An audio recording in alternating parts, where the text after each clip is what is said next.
Recording in progress.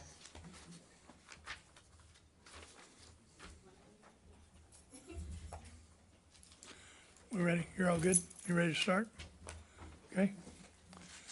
Good evening. Welcome to the City of Groton Committee of the Whole for Monday, April 25th, 2022. Roll call. Mayor Hedrick is here. Councilor Norris, Deputy Mayor Depot, Councilor Sheffield, and Councilor Piazza are here. Councilor Carter is excused, and I think Councilor McCabe will be here in a few minutes. So we will get started with number one, appointments. The first one is Edward Jacome for City Clerk. Edward, if you could come up. So I place his resume at your desk. And according to the charter, should a vacancy occur in the office of Councilor or City Clerk, an elector of the city shall be chosen by a majority vote of the council to serve in such office until the next regular election. And so I am bringing forward to you, oh, I thought you were on vacation. I excused you. I thought, no, you can go if you want. All right, we're going to need to, yep, I know, Councilor McCabe, we'll need to get the,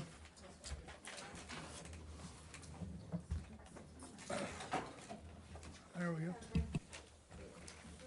All right. So with that, Edward, if you could give us a little bit of your background, and then we'll open up for questions from the council. Absolutely. I want to make sure everybody has my resume. Is that awesome? Pass this to Councilor Carter. He does not. Alrighty. Well, thank you, Mayor, councilors. Appreciate you having me. A little bit about myself. So my name's Edward Jacome. I'm at 64 Round Hill Road, Groton, Connecticut. So a little bit about myself is I went to Norwich University, graduated in 2018. I have a Bachelor of Arts in Political Science. Government has always been something that's interested me. Municipalities, through the work recently in the last year or two, has grown in interest. So I've been able to work at the Connecticut General Assembly, currently working there as a legislative aide or a constituent engagement coordinator. You know, I deal with state agencies and helping them connect with certain organizations to help whether what problem arrives to them. Before that, I was an assistant clerk for a committee. I was for the Veterans Affairs Committee. I've always been passionate about our DODs, Department of Defense, and so that was actually a perk for me when I was able to go up there, and I was an assistant clerk there. I worked with testimony, submission of tallies, worked on the minutes and the summary, depending, and we also did some transcription. So a little bit about me currently, and I'm currently there at the General Assembly now. And I'm willing to answer any questions. Thank you. And Edward is also on the RTM. Yes. So I'll open the floor up for discussion. Councilor Sheffield. Thank you, Edward. Thank you for coming and willing to serve as a city clerk. Where did you grow up? Did you grow up locally, or were you? Yes. So I've been here the last 12 and a half years. I've been here with my dad. He was stationed here. He's no longer stationed here. I stayed here. I've been here the last 12 and a half years. Before that, I was in Plainfield, Connecticut. So most of my adult life, I've been here in Connecticut, in Groton. Okay. Deputy Mayor Depot. Thank you, Mayor. So you're currently on the RTM.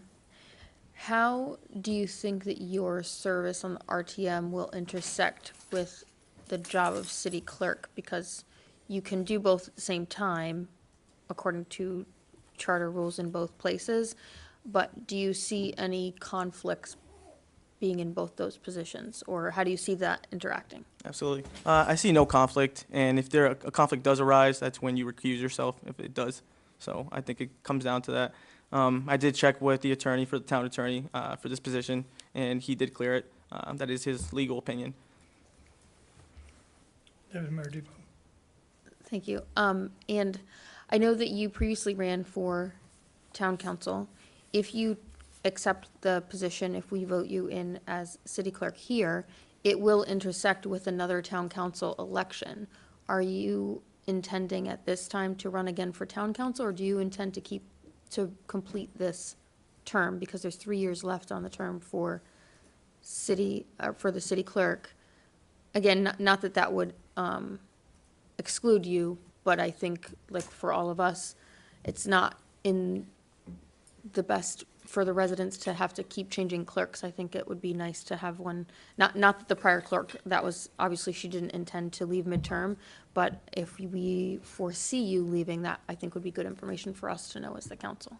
Absolutely. At this time, I intend to, if appointed by you to fill the vacancy, is to stay the rest of the term. That is something I would dedicate, but the council, I don't have any intentions on running for the council again. Councilor Sheffield. And you'll be leaving the Connecticut General Assembly upon confirmation here? Correct, Council. Okay. Well, his start date will be 16 May. So, any other questions? Councilor Norris? What do you think will be your biggest challenge, getting up to speed as quickly as possible, realizing we have all kinds of stuff coming up within the next 15 months? Absolutely. I think the biggest curve here is, I wouldn't say the learning curve, but making sure, I get adjusted and I'm able to facilitate and execute the needs that you all need, the councilors and the mayor, being able to facilitate that. And as, finishing off the budget, I also did that on the RTM. I got on right during budget season, but I'm a quick learner, and I'm willing to hopefully learn from Noemi over here and the new admin, make sure I'm facilitated correctly and get in there correctly. Any other questions or comments from the council?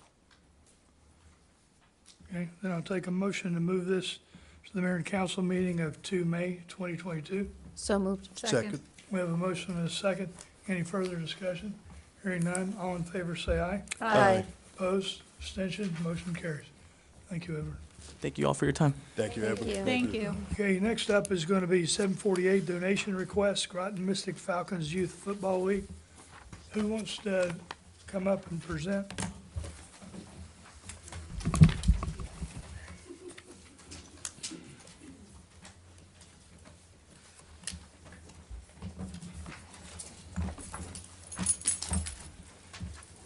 Have our plaque from last year as a thank you for you guys. I don't know who to So give it to.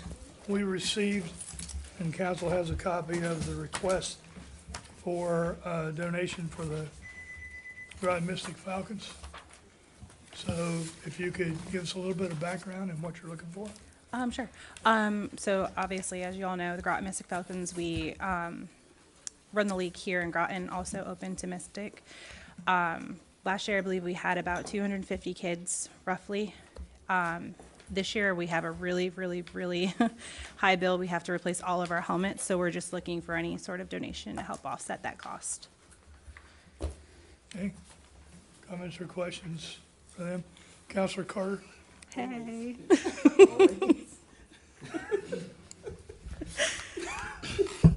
you want the microphone? Well, appreciate you both coming here. Could you just speak to the fact or what the impact to what COVID has done the last couple of years in trying to piece together the league? I'm familiar with it, but I think it's good for. Well, I'm familiar with it, but I think it's good to let the council and the residents of Groton to know just how much COVID impacted and just getting the league back together and just knowing that number-wise how we're still not even there yet. Yeah. I mean, the cheerleaders are definitely there, but football players, as far as getting people in, the parents, and how that, registration, lack of registration has impacted the, your finances. Right. So as a nonprofit organization, we, to run a league, many don't know, is somewhat expensive. For our starters, our insurance, just to have insurance for the league, for our players and the board members and the coaching staff, is about $4,500, and that goes up every single year. In 2020, we didn't purchase insurance because we didn't have a league or we didn't have a season that year, but therefore we didn't have the registrations coming in. So without that, we didn't have a foundation to keep going for the next year. so to speak towards the helmet purchase, our conference bylaws say that we have to replace our helmets every 10 years, no matter the condition, good or bad. They have to be replaced. If you can imagine how much a helmet is, some may not know they run about $126 per helmet. So you're looking at that times 125 helmets, you get the lovely bill of $19,000. Without the 2020 season, that drastically cut into our foundation to be able to make that purchase healthily. That purchase required, without the helmets, we would not have a season this year. I cannot, as a president, put my players out on a team without helmets. There's just no way. So that bill brought our account to a lovely $2,000. So any donation from any of our sponsors is greatly appreciated to be able to replace that, so we can go ahead and purchase other things, like we want to replace the uniforms for our football players. That again is not a little bill either. That for just say our senior and junior teams is about $5,600. So again, our registration does help, but it's not going to cover the needs for our players. Okay. Counselor Carter? And just to add that, and correct me if I'm wrong, in past years, like if the league, or any league for that matter, you know, if you don't have any income, right, you have to raise the price.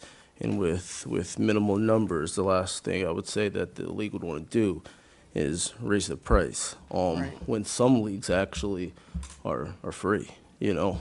And unfortunately, we're not in a situation to do that. But I'm correct with it when I say that. Right, exactly. So the families that we service, of course, you know, Groton, town of Groton, city of Groton, they're median almost towards the poverty line on some families.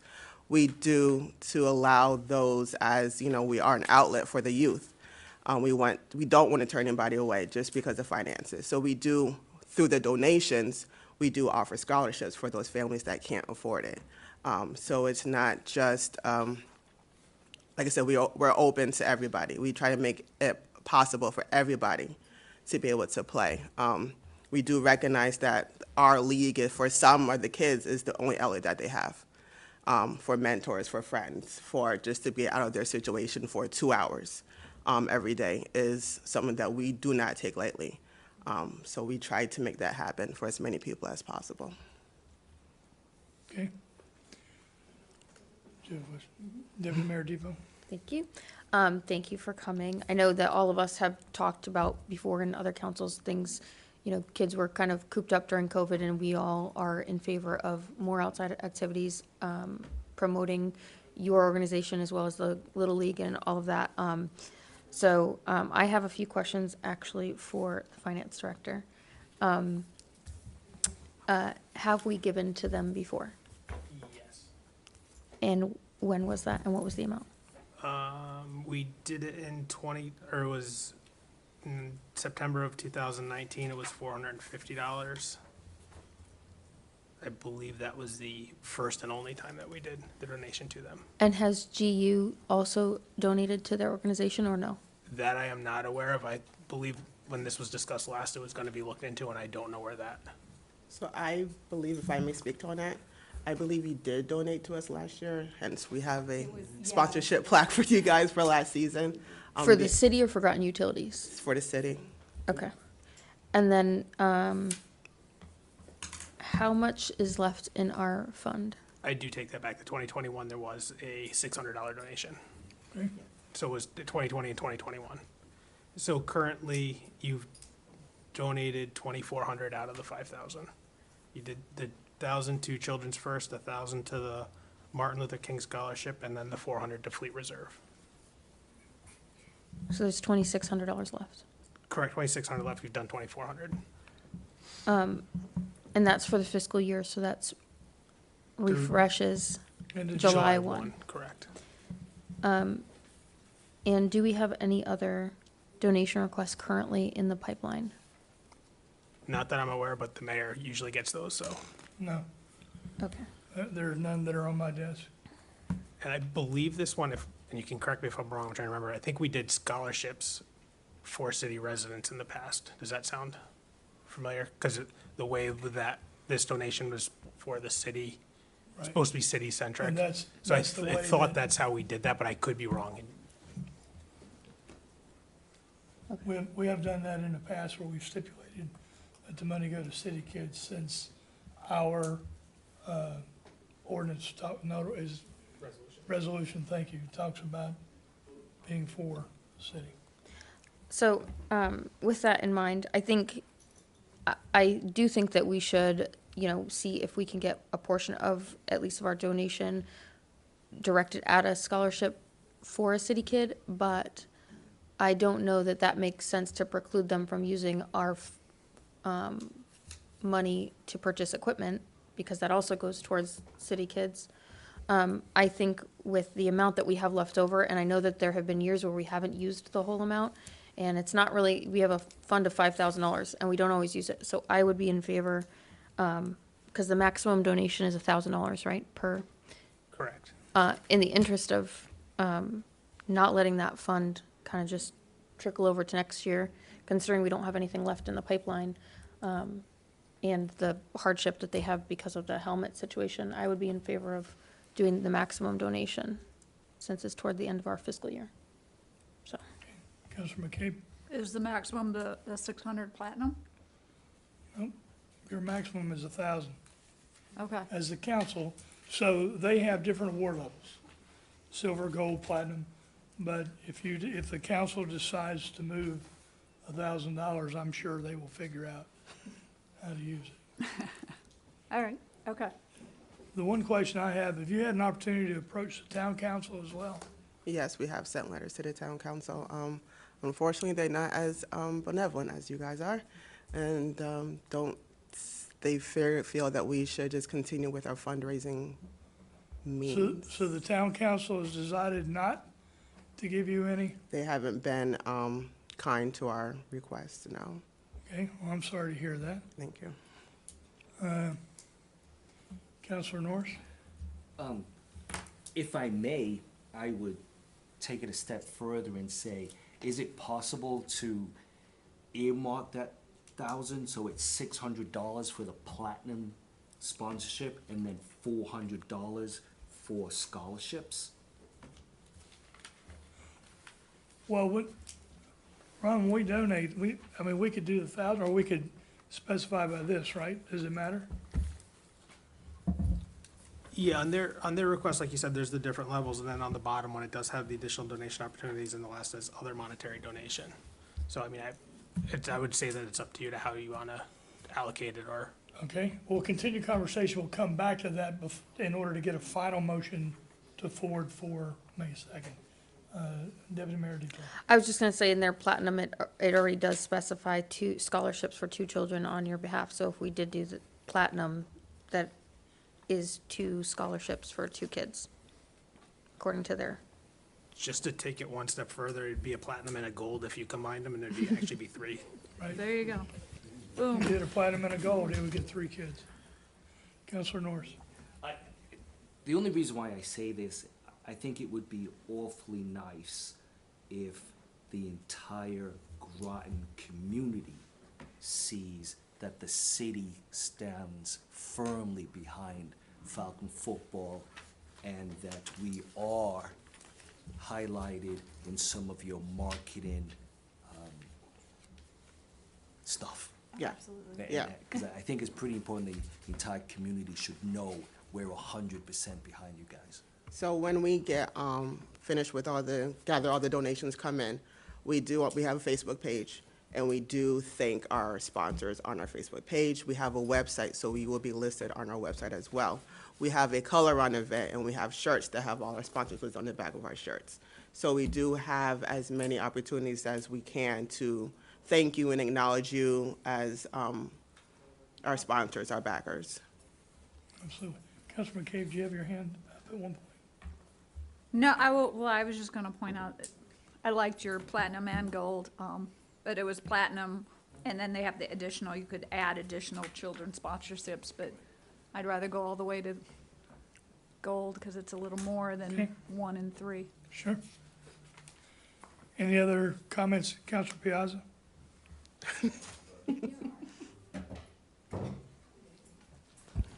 Thanks for coming. I want to say that my granddaughter's a cheerleader, and my grandson's on the football league, so I appreciate y'all. It's a lot of work. So I guess I'm looking at these platinum and gold and so forth. I guess my question is, I might maybe in a cloud here. So when you're actually doing a scholarship, is it covering everything they need, or just the families pitching in some, and then you're covering the rest, or there's different levels of scholarships? The scholarship is for the registration fee of $100. Like I Okay. said, a lot of our families can't even do that. They also have an opportunity if later in the season that they find they need to have a new unit warm-ups for the cheerleader. They can again apply for a scholarship for that, and we can cover it then as well. So what would you say the total cost for a child to come into, say, cheerleading/football? Okay. Sorry, I filled out a lot of grants lately, so I've had to answer all these questions. The only thing we require of our football players, all equipment is given to them: the pads, the shoulder pads, the jersey, their padded pants, their helmets, mouth guard, even socks. The only thing that they really need to provide for themselves is a pair of cleats, and obviously anything that would go underneath to keep them warm. Cheerleaders, it's a little bit more. We do provide the shell, the Leo, their bloomers, their skirts, 3 bows, which would be their game bow. We do a breast cancer awareness bow, and we also do their competition bow if they're on competition squad. They really just have to provide their warm-ups, which I believe were $65 last year, and a pair of shoes, which usually they're like $20 to $35 for cheer shoes. But other than that, the league takes on the rest of that cost. We literally give them everything they need to participate, minus shoes for the most part. So would you say that some people may be in a position where even getting cleats or shoes is a difficult position for them? I would say yes. And so who steps up, or where has monies come from? Is that through donations you help them, or you don't get into that, or? They haven't normally come for us for shoes. The most of the issues is when it comes to the warm-ups. Like I said, the warm-up is, and sometimes we get the backpack for them. They order a backpack to go with the warm-up as well, to carry all their cheer gear. The warm-up, like, so the jacket and pants is about $60, and then the backpack itself is about another $40. So if you're starting off as a brand new cheerleader, never cheered a day in your life, and you're coming onto this cheer squad, you're getting hit with $100 registration fee. In a couple of months, you're getting hit with a warm-up and backpack of about $100 total. You're getting hit with, I need new cheer shoes, and that, like I said, $20 for the basic person. Like, we don't say for, like, my daughter, who's been on the cheer squad for 5 years, I get her more of the expensive ones because of what she does. But my first year for her, $20.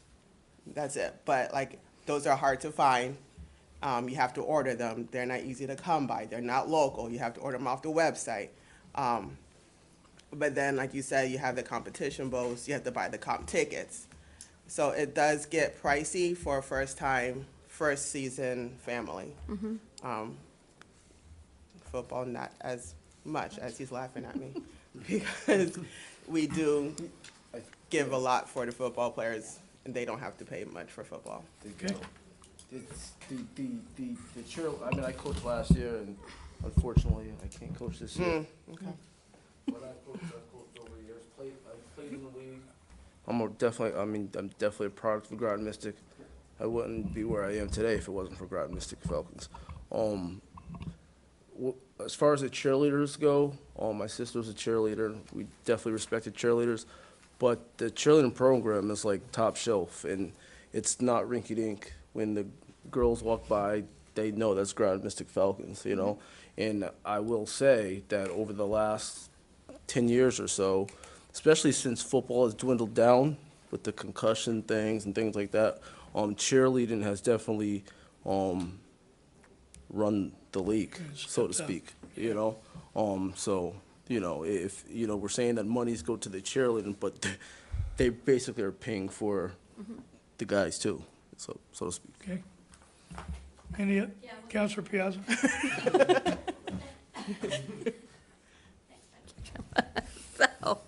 So I'm looking at this, so thanks for all the information. So I'm looking at, if we were to split that, do the 600, 400, if it's going to be earmarked for that, I'm looking to earmark it more where it's benefiting a child. You know, because we already have sponsor in one of these. What do you want to call it? Sponsorship that, you know, pull one of them specifically to earmark it for, because you can do as many athletes as possible, right, with the monies. So that's what I was saying, maybe if we just do it one and then the balance there for the rest of the rest of the athletes. That way I feel like our money would go farther. Yep. And we we're can trying to set get it up these on our children system. in, so it's really getting the children in. Yeah, we can set it in Yeah. our system so that we have basically 6 scholarships under the name of Groton, City of Groton. Right. Yep. Yeah. Way better than just We 3, can we do get that. 6. I am done. Counselor North. And I absolutely agree with you, and that's why when I looked at, if we do platinum gold, we're only providing 3 scholarships. Versus if we do a platinum plus an additional 400, we're providing 6 scholarships. And then we're also not duplicating announcements and marketing, so, well said. Any other comments? All right, so, council, what is it you want to do? You want to put $1,000 in. How do you want to break it up? Right? Well, we just spent, we were going in a direction, and then we just took an abrupt right or left. I'm not sure, and I don't care, it's okay.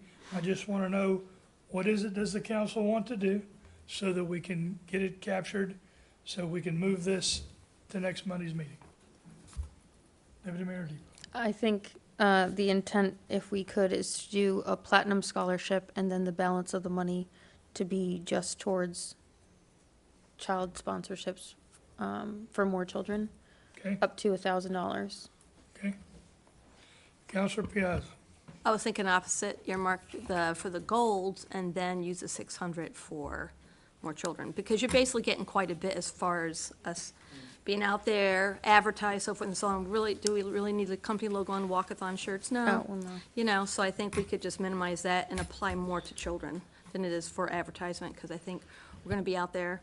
I know you guys are really gonna, I hear you guys all the time at the games, because I go to all the games, I go all the things, and they announce it on the announcers announce it, you see it out there, so I think it'll be said quite a bit, you'll see it, so I think we should just do the 400 and apply the 600 for the rest of the athletes.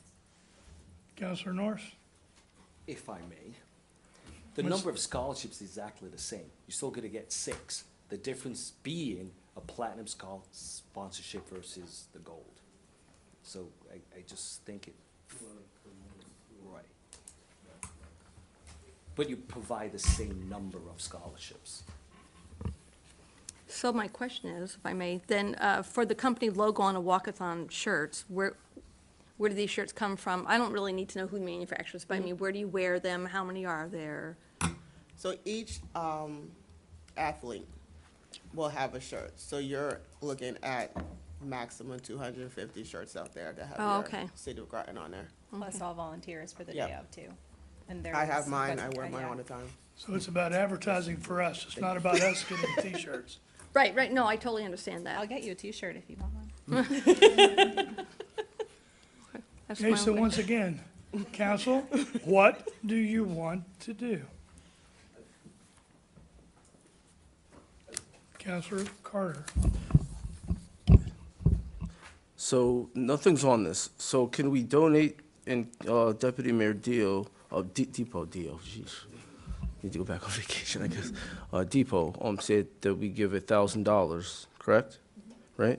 Could we give you $1,000, vote to give you $1,000 as a council, and noting that things are kind of fluid, could we get the Marcus down as the platinum, just for purposes of just showing that we were obviously a platinum provider, and we get the reap the rewards of that, but we're also kind of issuing whatever you deem necessary. At the minimum, just to ask you, at minimum, could we, what is it, 4 or 5 kids that we sponsor or whatever it is? You know, could we do that? That way you're getting the maximum that we can provide to you. We're also getting the platinum, but we're also providing city kids with scholarships, knowing that all this is on your end. Yeah. Correct? But on our, as far as our vote goes, I think all we have to say is, okay, we would like to donate $1,000, and that's what I believe you're getting at. So we can, so donate $1,000, we will get recognized, and then they will use the money to the maximum benefit for the maximum number of children available. Leave it in your hands. We got it. You okay with that or no? You, Yeah, I'm fine with that. okay? How much is the Count- check? How much is the check? Okay, council, do we have a consensus to donate $1,000 to the Groton Mystic Falcons Youth Football League? Yes. Okay, so the $1,000 is. So I'll take a motion to move this to, and we're not gonna talk about a level, we're just gonna talk about $1,000. Yep. Okay, I'll take a motion to move this to mayor and council meeting of May 2nd, 2022. So moved. Second. We have a motion and a second. Is there any further discussion? Okay, hearing none. All in favor, say aye. Aye. Opposed? Abstention? Motion carries. You can tell the city of Groton is enthusiastically supporting the Mystic Fountain. Okay? Thank you so much. We really appreciate it. Thank you, all right. All right. So that's 2. 3 is fire. 770, accept a gift card donation from Harbor Freight and a vehicle replacement. Chief?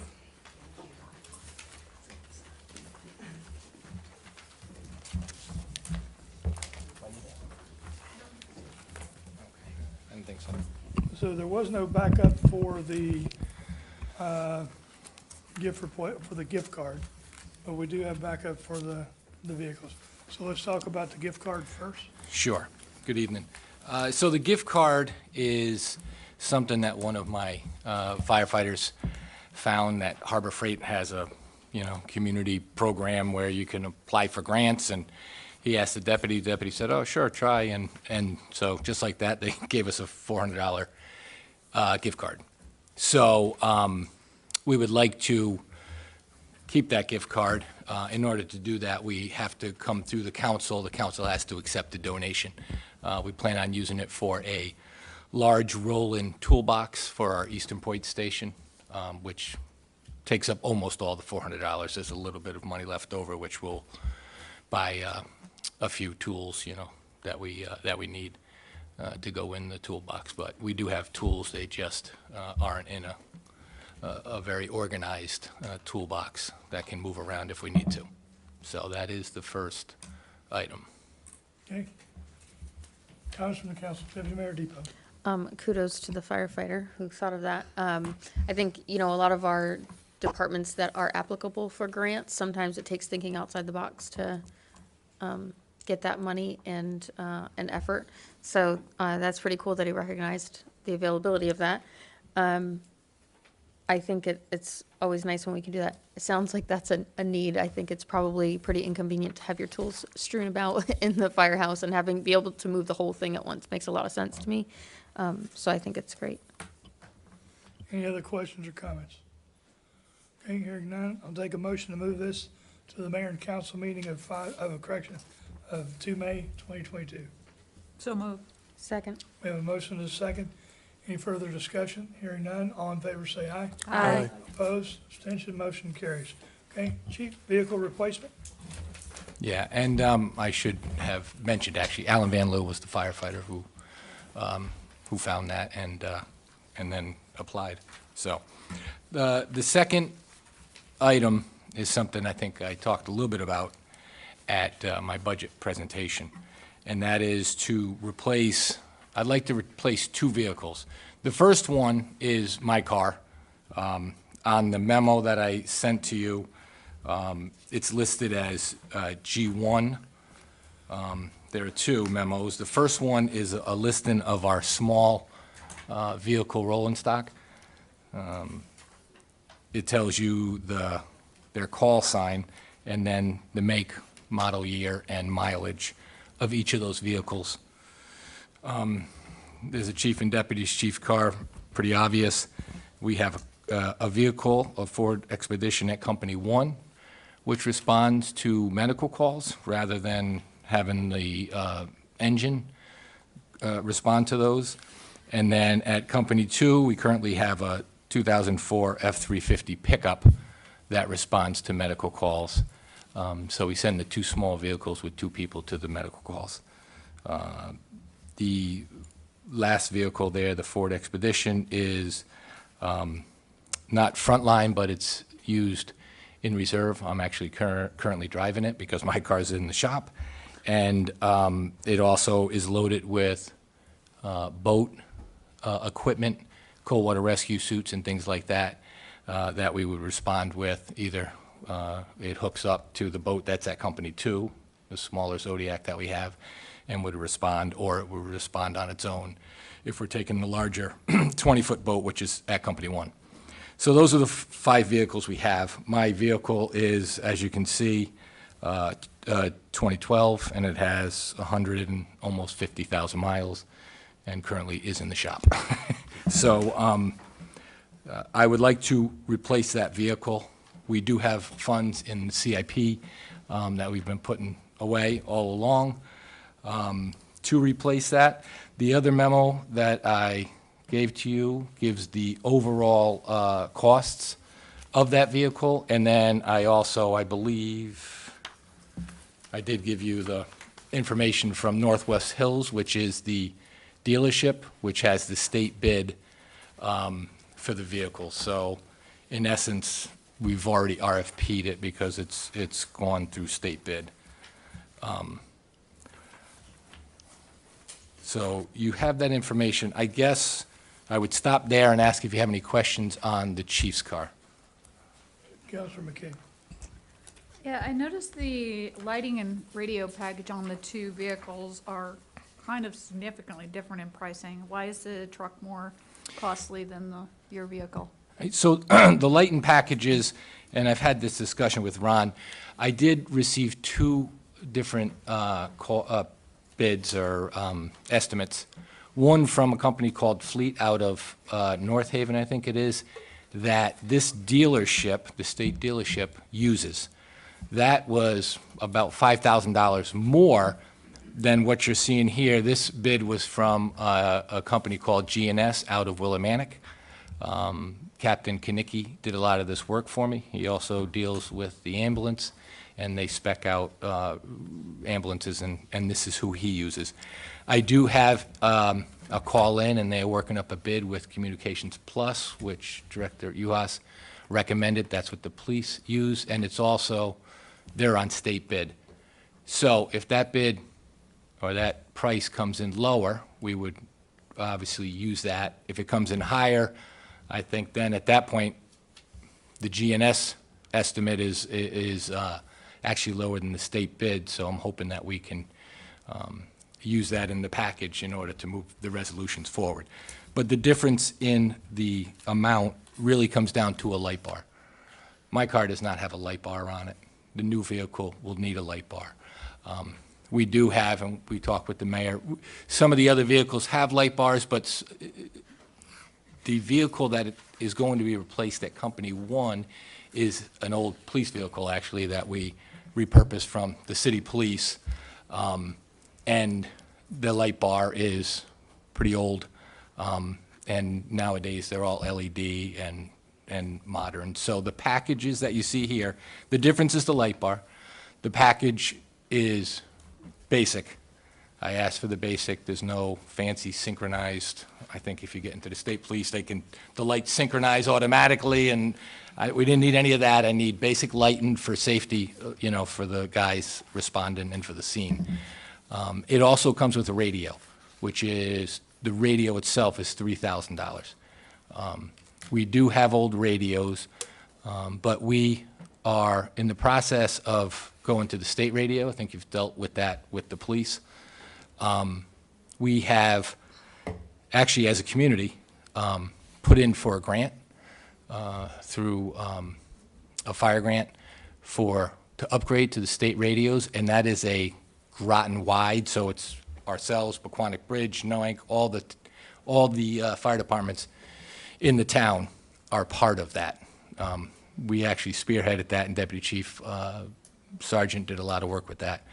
We're in the waiting, it's filed, and now you have to wait until they let you know if you receive that grant. So there is a possibility, if we receive that grant, that we could back that $3,000 out, because we did, in the grant, put in for radios, mobile radios and portables. But $3,000 of that cost, because I was a little shocked myself, is literally just the radio, and it has to be a dual band, because we have to use it now, and it has to be able to convert then to the state frequency, which is different from what we're using now. We're in the 400 megahertz, and then we got to be in the 800 megahertz. Again, technical stuff, but that's where a lot of that cost is. So, did I answer your question? Yeah, it did. Any other questions on the chief's vehicle? Deputy Mayor Depot. So these vehicles, is this year that we were on track to replace them, or is this early or late for? Late. They're late. We would probably be more in the 5. I think the ex-chief had 5, so we were overdue, and COVID just pushed it farther back. It's part of the reason we are here now, and part of the reason the second vehicle that we'll talk about in a minute, I'm asking for right now, because the anticipation is 2023 models. They'll start taking orders May 1st. And they're hopeful that they'll come sometime in December. So these vehicles won't be here until December at best.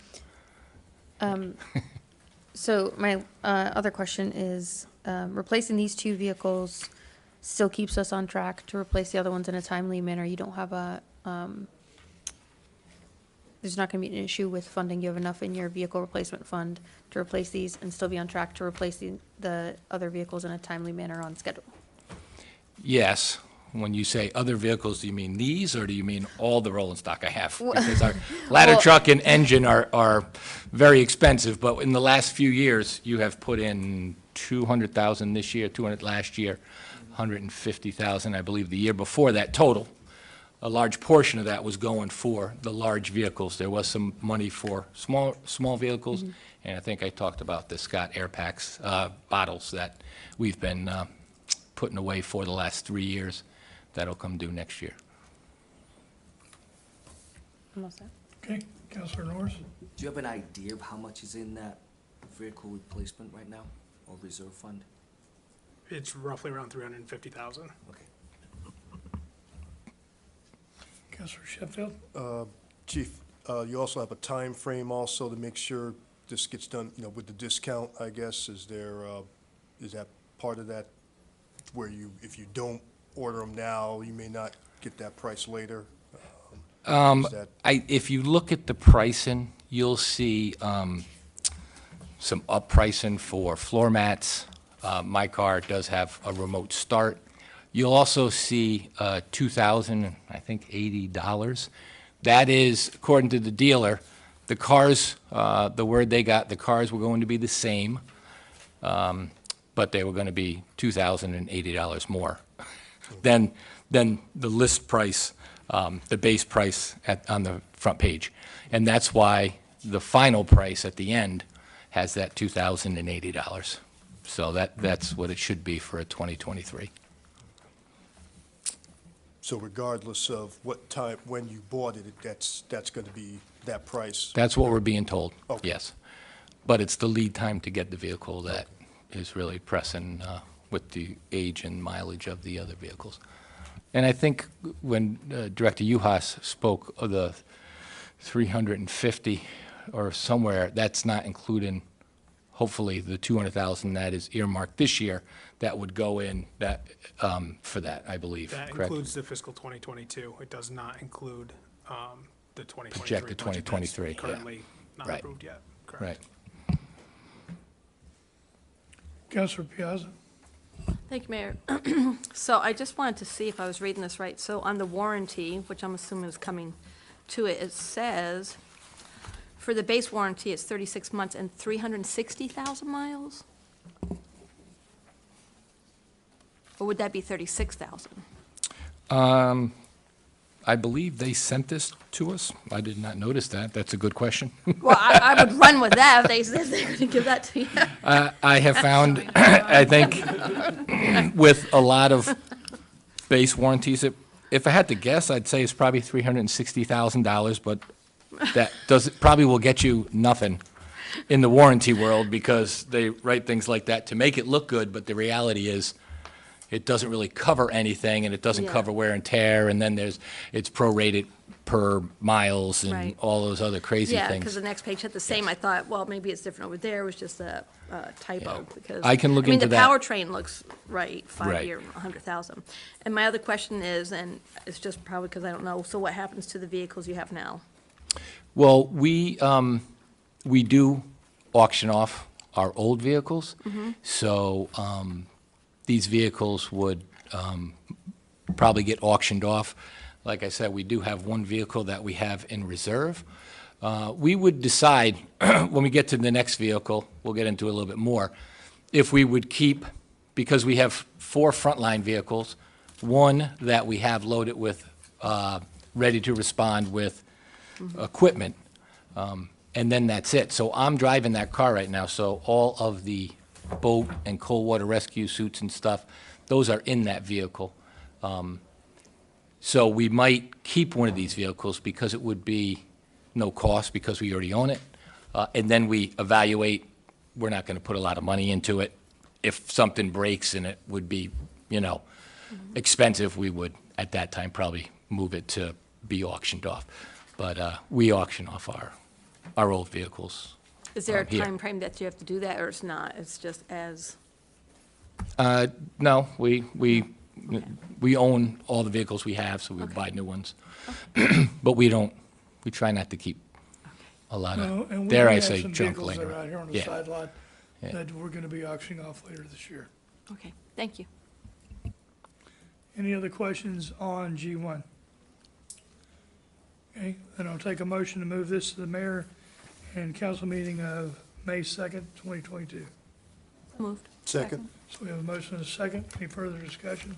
Hearing none, all in favor say aye. Aye. Opposed, abstention, motion carries. Okay, Chief, G16? All right.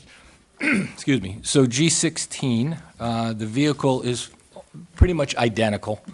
The features are a little bit different. Like I said, mine did have a remote start, and it has the safety features, which is, when you switch lanes, it tells you there's somebody there and stuff like that. We won't have that on the response vehicle, but they will have front hooks to use in case of emergencies, to anchor, as anchor points. So a few years ago, we kind of changed the way we operated in the fire department. We used to operate 2 engines and a ladder truck frontline response. But we only have 4 people.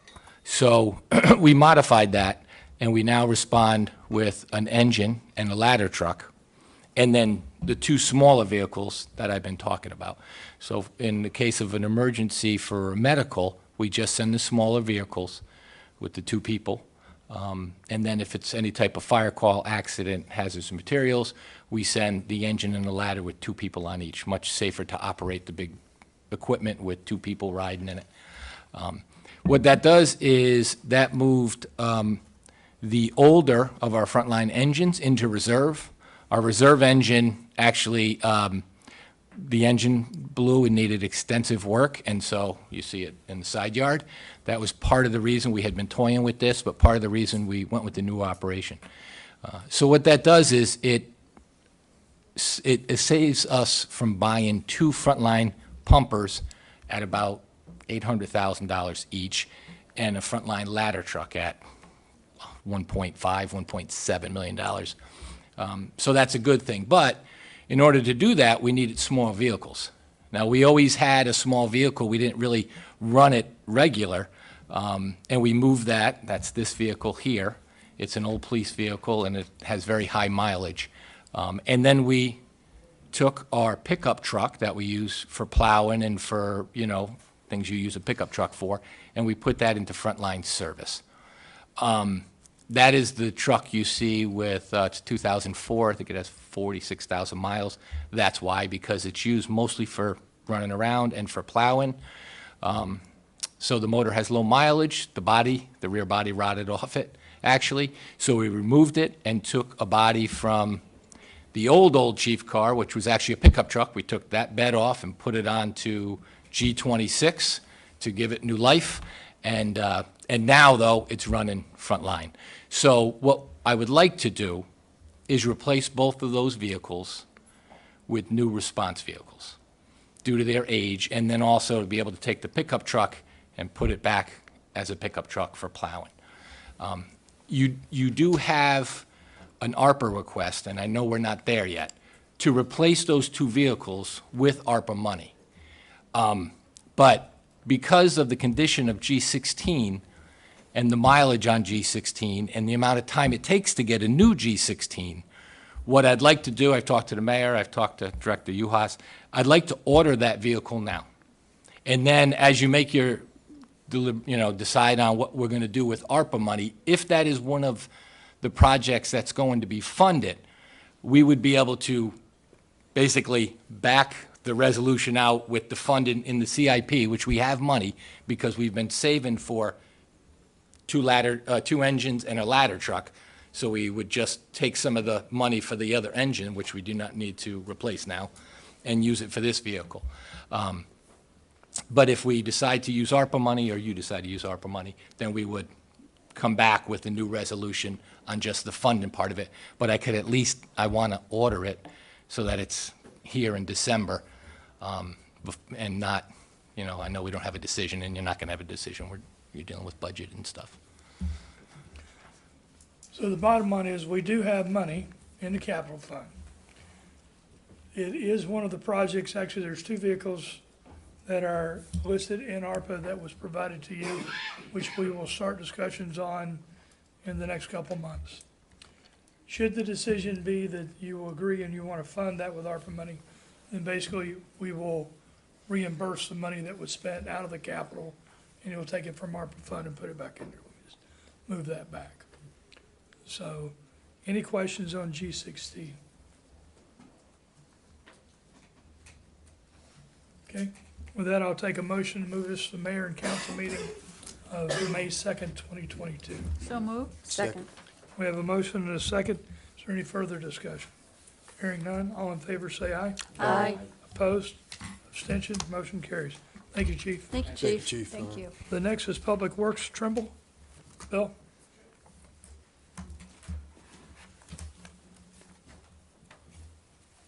Or Director Robarge.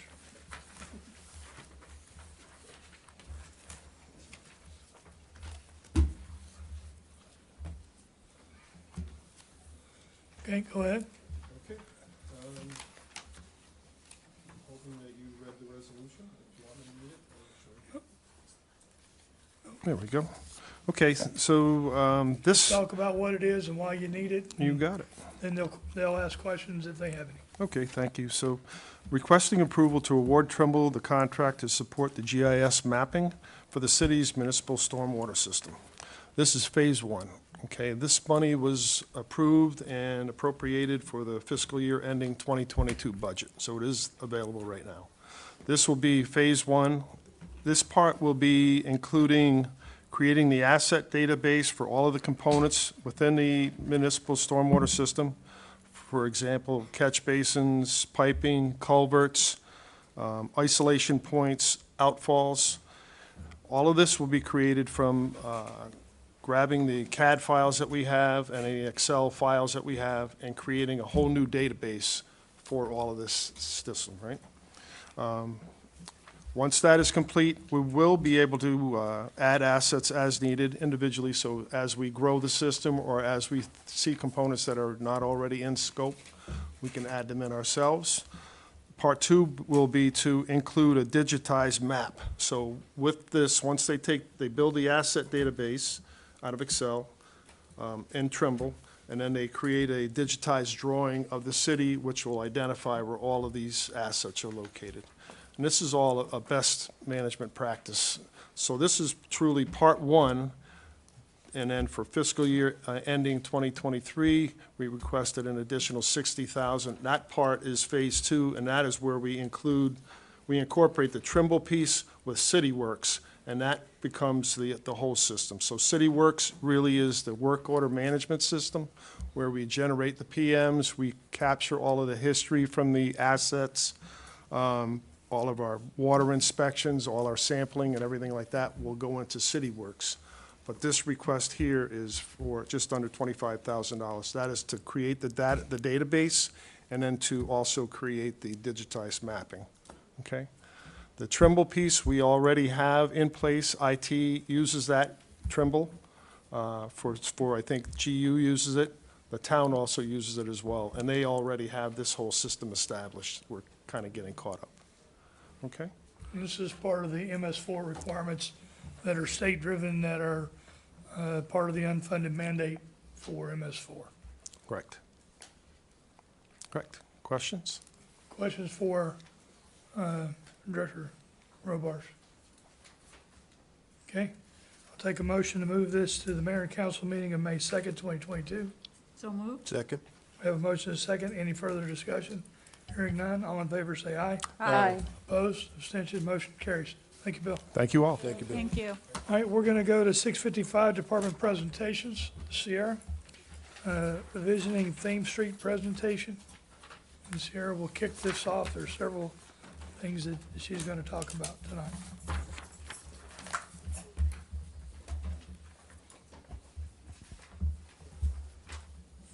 So good evening, everyone. I'm here to talk to a number of things with you guys tonight, but first and foremost, I wanted to turn the floor over to the consultant from Interface Studios that helped us with the Visioning Thames Street project. We are at the completion of the work with the consultant group.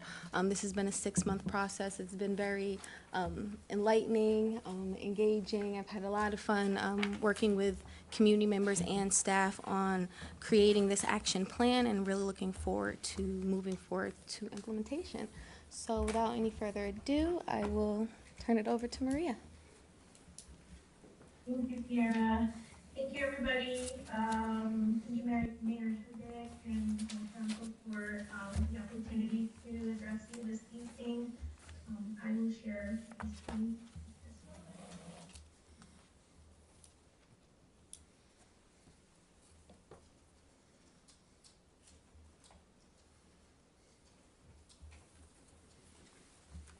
Can you see my screen all right? Yes. Perfect. Thank you. Before starting, we just wanted to say that today's presentation summarizes over 6 months of continuous work with the Department of Planning and Economic Development, with Preservation Connecticut, with our colleagues at Kmg Partners, who were in charge of the economic aspect of this plan, and of course us at Interface Studio, who ran the analysis and many interesting findings that I'll share with you today. There was a lot of listening throughout that process, especially listening to communities' concerns and ideas, and their vision for shaping the Thames Street corridor, and really digging into what the possibilities were in terms of placemaking, public street improvements, and also economic growth. So without further ado, from the beginning of this project, it was clear that the objective of the placemaking action plan for Thames Street was implementation. This plan summarizes guiding recommendations for city departments to take on short-term and high-impact improvements on the corridor. An integral part of that process was community engagement and really establishing a space, and also a strategy where we could receive public input and transform those ideas into actionable recommendations that could be developed along the corridor. As I mentioned, this project took place over 6 months, and it did center around public engagement events. Probably some of you joined us in many of those. One of them was in person at Kmg Park, and the other two were virtual. We received great feedback, but most importantly, we were able to build on top of different ideas and truly scale up whatever ideas we received and flesh them out into very tangible recommendations. In general, the plan, as you can see here, this is the study area. And the objective of the plan was to identify where these public space improvements were to take place along Main Street. This is not the first time that us as consultants have been working here in Groton. Actually, this plan establishes a continuum from the 2019 Building Connections Study, which was more focused on redevelopment along the corridor. But two main things to consider that we brought into this plan were strategies regarding how to make Thames Street a walkable historic corridor, and how to enhance it truly as a public amenity and a public destination. And in many ways, the physical improvement aspect of the plan is very interrelated to the longer term objective of economic growth along the corridor. And we say that this is interrelated because as we improve the physical conditions and overall, as we improve the experience on the corridor, we can bring more people to Main Street, and hence we can create and strengthen an environment that supports more investments in the longer term. And this in some ways relates to what is happening in the main activity core. On Main Street, we don't only think about placemaking in terms of improving or beautifying vacant storefronts, but also in terms of bringing vibrancy to the street and really honing into this idea of Main Street as a destination not only for residents, but also for visitors in the region. Overall, throughout these 3 workshops that we carried out, that were also building up on multiple community workshops that the city had already carried. We had over 120 participants overall. And also, as part of this effort, there was a true intention of making this very hands-on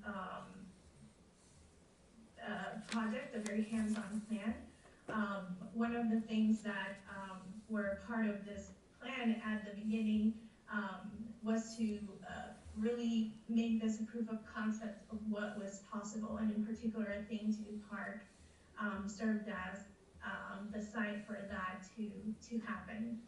This was from our first public engagement event in October of last year. We heard many things, but overall, people shared ideas of what they'd like to see on the corridor.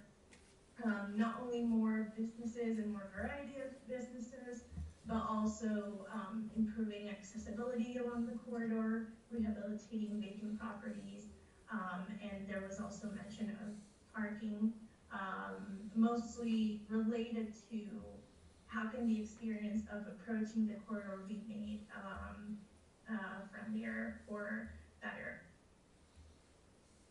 And what we heard was not only related to the corridor as a whole, but also several different assets along it. Among them was Kmg Park, which is one of two public assets or public parks along along Main Street.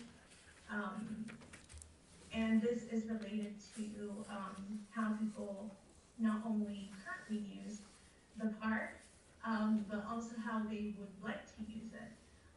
And as you can see, people selected the sites where they'd like things to happen, such as programming and public art, activating waterfront amenities, having spaces for different open-ended activities, and more training, among others.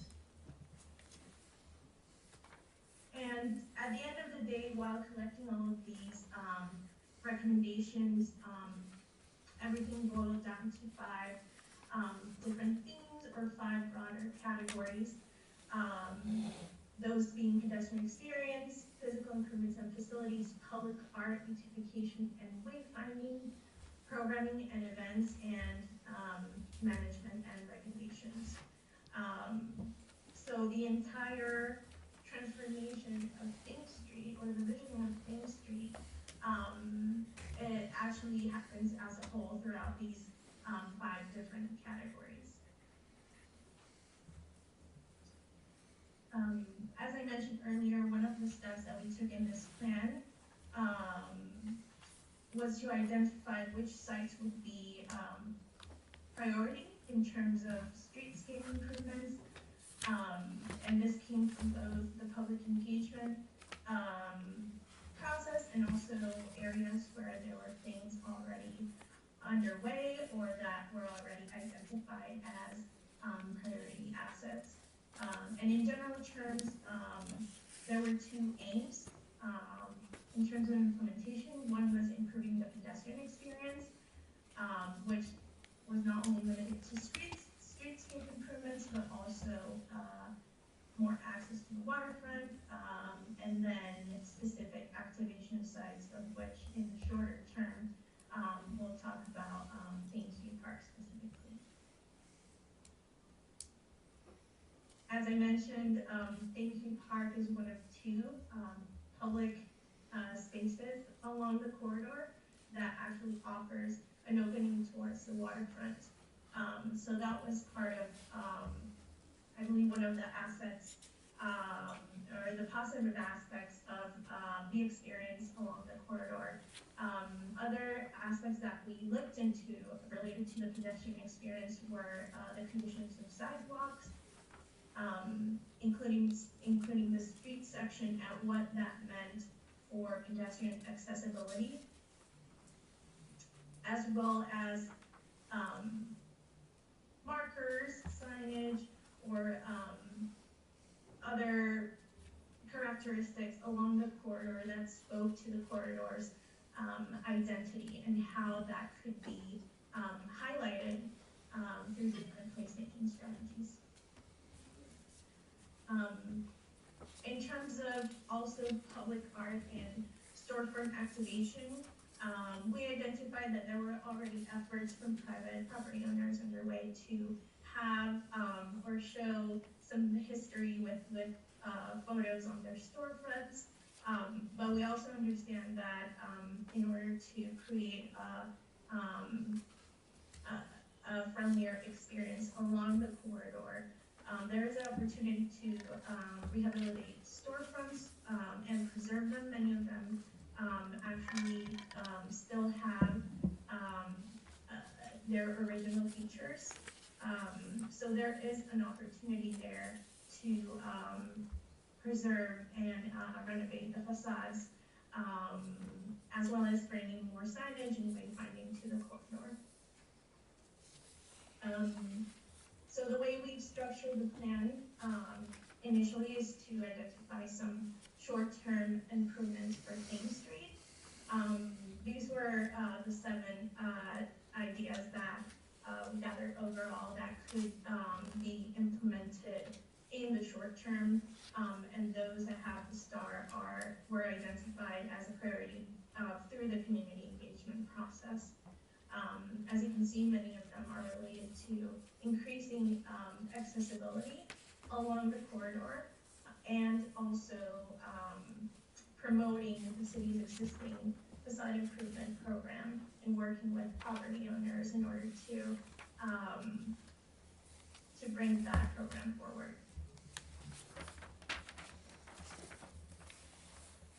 This is more or less the vision and some of the strategies that the public brought to the table, and we were aiming to envision what that would look like in reality. And not only related to the main core of activity between Broad and Baker, but also how those interventions could look in relation to existing public assets like Kmg Park. Something that's important to mention, and this was also during our event in October, is how Kmg Park, during the event, we were able to see that it could be a successful space for events, not only city-led events, but that it could also become an amenity for the community, for local business owners. So it really pushed the message forward in terms of how can we create also a better experience on Kmg Park in relation to the water treatment plan. And so as a product of the community engagement process, we developed an overall plan for Kmg Park. This includes short-term, medium-term, and long-term strategies overall.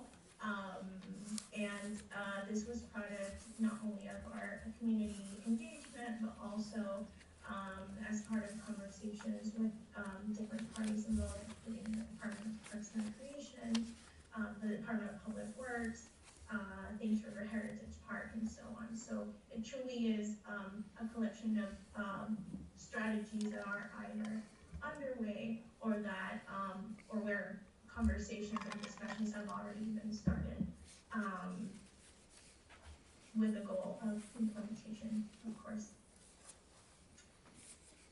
Again, we identified short-term improvements for Kmg Park specifically, both the upper level and lower level. And three of the community priorities, of course, involve the water treatment plant, which is currently a neighbor to Kmg Park, how we can make it a better neighbor. Also including seating options and incorporating more landscaping, but in general, everything with the aim of making this already beautiful space with a beautiful view a friendlier space. So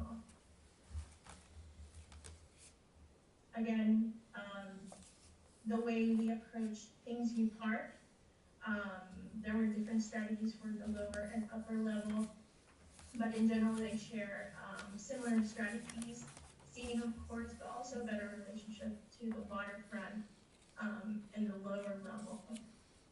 And then in the upper level, really just taking advantage of all the assets that that space already provides, providing seating so that this can be strengthened as a public asset from which you can view the waterfront and also continue to carry out events. And finally, today we shared some of the short-term strategies that we've heard.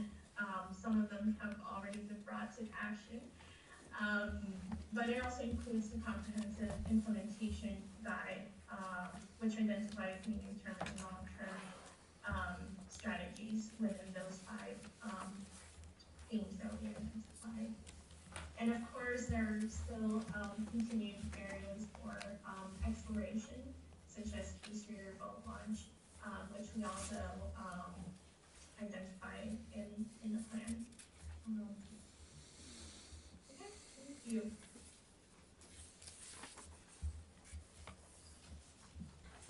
Thank you so much, Maria, for that presentation. And we can open it up for questions from the council. Okay, question or comments from the council? Deputy Mayor Depot. I just want to say, I know a lot of us have been on the council and some longer than me, that we've been trying to think of what to do for Thames Street, or things have come up. I know that residents have asked before what the plan is for Thames Street, and in my opinion, being a lifelong resident, we've kind of, sometimes we put Band-Aids on things, but we haven't had a push for anything that will significantly improve and kind of be sustainable change for Thames Street. So I know that this has been a long-term project, but my hope and what I respond to residents with is that we are making the plan better so that implementation actually works. Because there's some things on Thames Street that kind of look nice, but there's nothing holistic that we've done that could possibly change the economic status of that road. So I appreciate all the work. I think this is a good example of all the work that's gone into it, and I really appreciate all the before and after potential pictures is really helpful, because I know for some of us, it's hard to envision what possibly could go there. So that's really helpful. Is this presentation going to be available for residents to look at? Yes. Okay. It will, we'll upload it onto the website shortly. Is it possible, so obviously this is a long presentation, is it possible to do some like highlighting of like those potential before and afters and do like separate posts? Because I know a lot of residents aren't gonna look through this whole packet to see those things, but I think that those Sure. are really impactful. So, yeah, those. So do separate posts of the before like and after. those, shot. how she just did, Okay. how it like drifted into the potential of what we could put there. I think those are really impactful, and even for people who might have ideas and didn't share them yet, might, you know, Yeah. make them want to do that. But yeah, I think those before and afters are really impactful, and I think that would be cool to highlight those for people who might not have the time to go through the whole presentation. Absolutely. We could put that And- in your section, we also put it on the front of the website. Absolutely. Right? Talk to Dan, and we can give it some premier exposure in the front. And also, just to note, there is a display of this entire report out in the foyer of the municipal building, and it will be on display for the next couple weeks. There are comment cards that people can add, if, like, Councilor Depot was just mentioning, if there are other comments that you want to have, or you just didn't have the opportunity to provide your feedback, there are comment cards out there, so they can physically do that. And staff is in the works to upload this entire project and our process onto the Greater Groton Community Engagement website. So there are flyers out there just to encourage people to start to sign up for that. So once that transfer happens, everyone can be all on the same page. Deputy Mayor Depot. Just one question. So I like, there's good examples in here of possibility of facade improvements for businesses. If a business were to say, I'm interested in applying for the facade grant, or I'm interested in improving the facade of my building, but I don't know what to do we have resources to either point them to a person, or do we have resources in-house that can go, well, you could put a sign here that would look like this, for maybe those business owners that might not know what to do to improve their facade, but they want to. Does that make sense? It does make sense, and I recommend property owners and business owners to come and meet with Leslie and myself, and we kind of would walk them through, one, the application process, and also what are some of those possibilities, and we will also bring in building and zoning, depending on what that improvement may be, so that they can have that support as well. Thank you. Okay, anyone else? Councilor Sheffield? Maria, how would you, as far as screening the water treatment plant, I saw shrubbery and so forth, how high would that have to go to sort of impede the vision or try to minimize the vision of the water treatment plant as much as possible? What type of vegetation of some kind? Maria, do you want me to take this one? Yeah. So with this work, Public Works and Groton Utilities has already started to look into screening of the PFA facility, and they are looking, from my understanding, at arborvitaes, which are pretty tall, to do that covering, and I believe it's 75 arborvitae trees to cover the whole front and onto the side. Now, would that also coincide with the sidewalk to the street and then? Yes, there won't be any interference with that, and I believe the mayor might have more. So I've talked to the ground utilities about arborvitae in the front. So you put that up and around, and then as far as on the side, some kind of a screening kind of thing, but something else we could do and that we need to look at is where the digesters are, actually painting them and using them to blend in, right? Okay. And one of the things that we've talked about internally is on the water side, actually paint something or have a sign there dedicated to the officers and crews of the submarines that are coming back home from deployments. So we've talked about doing that, basically welcome home and that kind of thing. You know, gives them something to look at on the way in, and that way when they see that, they know they're almost there. But there are things that we are actively looking at now to try to either one, blend it in, or two, hide it so that it's not an eyesore, for lack of a better term. I mean, it is industrial. We're trying to blunt those edges. Any other, Councilor Carter?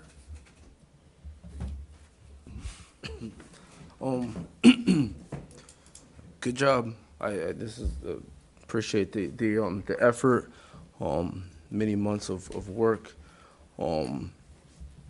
The Thames View and the other access points or whatever that we have to see the river. I think that's great, and I do think that that's kind of like I mean, it's a large project, but I think that's something that needs to be done. That's at the minimum, right? But you know, living in New England, that's, I mean, the type of activity is what, maybe six months or half of the year where, you know, where a park is going to attract people and kind of keep people and sustain people, you know, but we still have half of the year. So my question would be, once this is implemented and once it's done, because I am a big proponent on, you know, if we do what we can do as a city, right? Like this is the bare minimum. Now it's up to businesses to kind of draw businesses in. Is there a plan to actually now go reach after these would-be potential business owners and the property owners that have to keep and maintain their properties, because we know that we don't have control over private properties as far as, you know, cutting their hedge and keeping things from growing to where we can't see the river. Is that something that have you guys thought about? And is that something that we're gonna be, once this is done, like what's the next phase, you know? Like what are we going to say, or what are you going to, what's the approach? Do you know the approach as far as getting the businesses down there? Because right now, you know, it's getting nice, but that's only gonna last till what, October or so, you know? So what's gonna keep and what's gonna attract people down to Thames Street or to Thames View Park besides the beautiful view? The beautiful views. So I just want to mention that economic development is a community effort. It's going to take the municipality, the private sector, and also our local organizations just to make all that activity thrive. So our approach right now is, now that we've done this extensive community outreach, we've worked with the department heads to kind of come up with a shared vision of what the desires and goals are currently for Thames Street, to continue to work on those plans with our active players, but also start to invite potential other businesses here as well, to experience Thames Street for itself, because there's a number of businesses that reach out to me looking for space. Not all space that is available in the city of Groton is actually on a commercial listing. So the idea is to be able to start to create experiences where these individuals can connect, whether it's with a property owner or a business, or business entrepreneurs kind of connecting and saying they want to start a spinoff of something. But those activations kind of start with the beautification, programming the space, and then bringing those connections together. Does that make sense? Am I? Oh, no, I agree, and I agree. I think that's the bare minimum we should do. I mean, we can't force businesses to go down there. We can only, I mean, yeah, we can't do that. But we can set it up for it to be a great location, right? Yeah. But what I'm saying is that I think it, and this is not my lane, I don't know, right? You know, because it has been several years of the whole, okay, all right, waiting for, you know, what are we gonna do? What are we gonna do?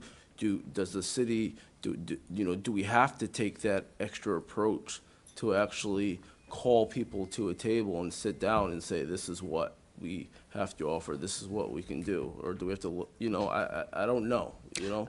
For the city of Groton, I think we're in a very interesting relationship when it comes to whether it's economic or community development. With the regime change of personnel, it's getting developers and people used to the players that are here, and also an understanding of, okay, well, this is your vision, this is the direction that you're going to start to go in, and how can I, as an external person, fit into that vision?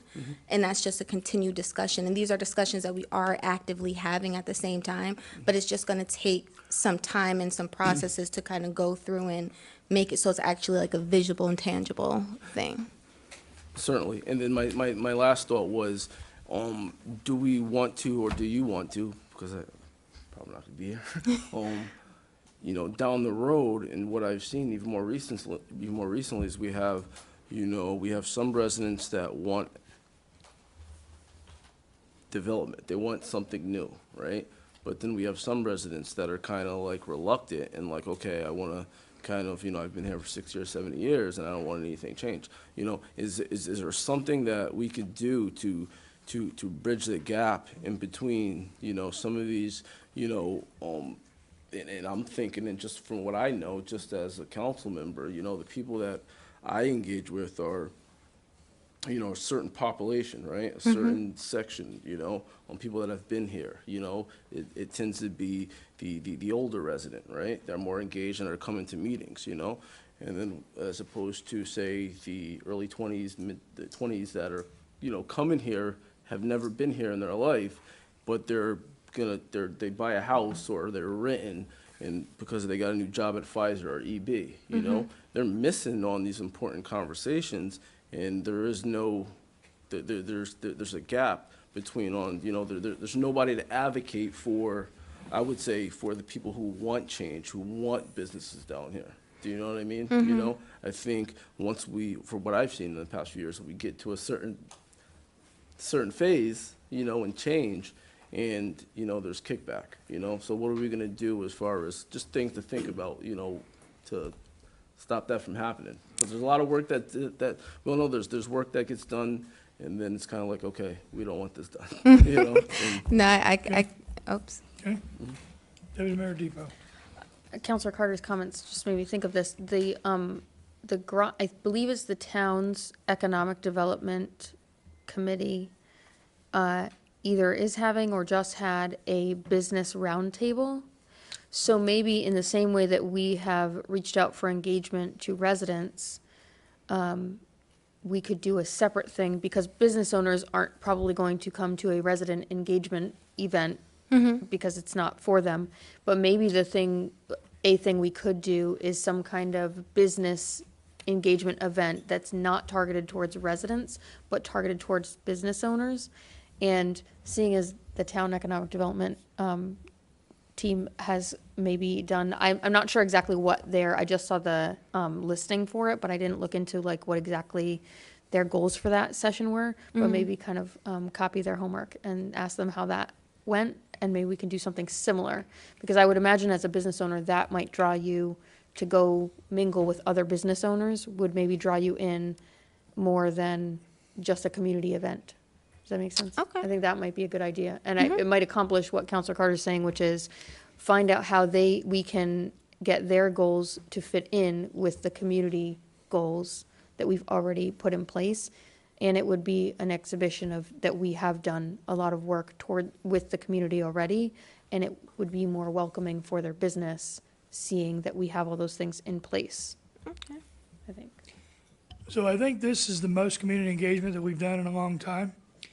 One of the challenges we've run into is that the city of Groton still doesn't know what she wants to be when she grows up.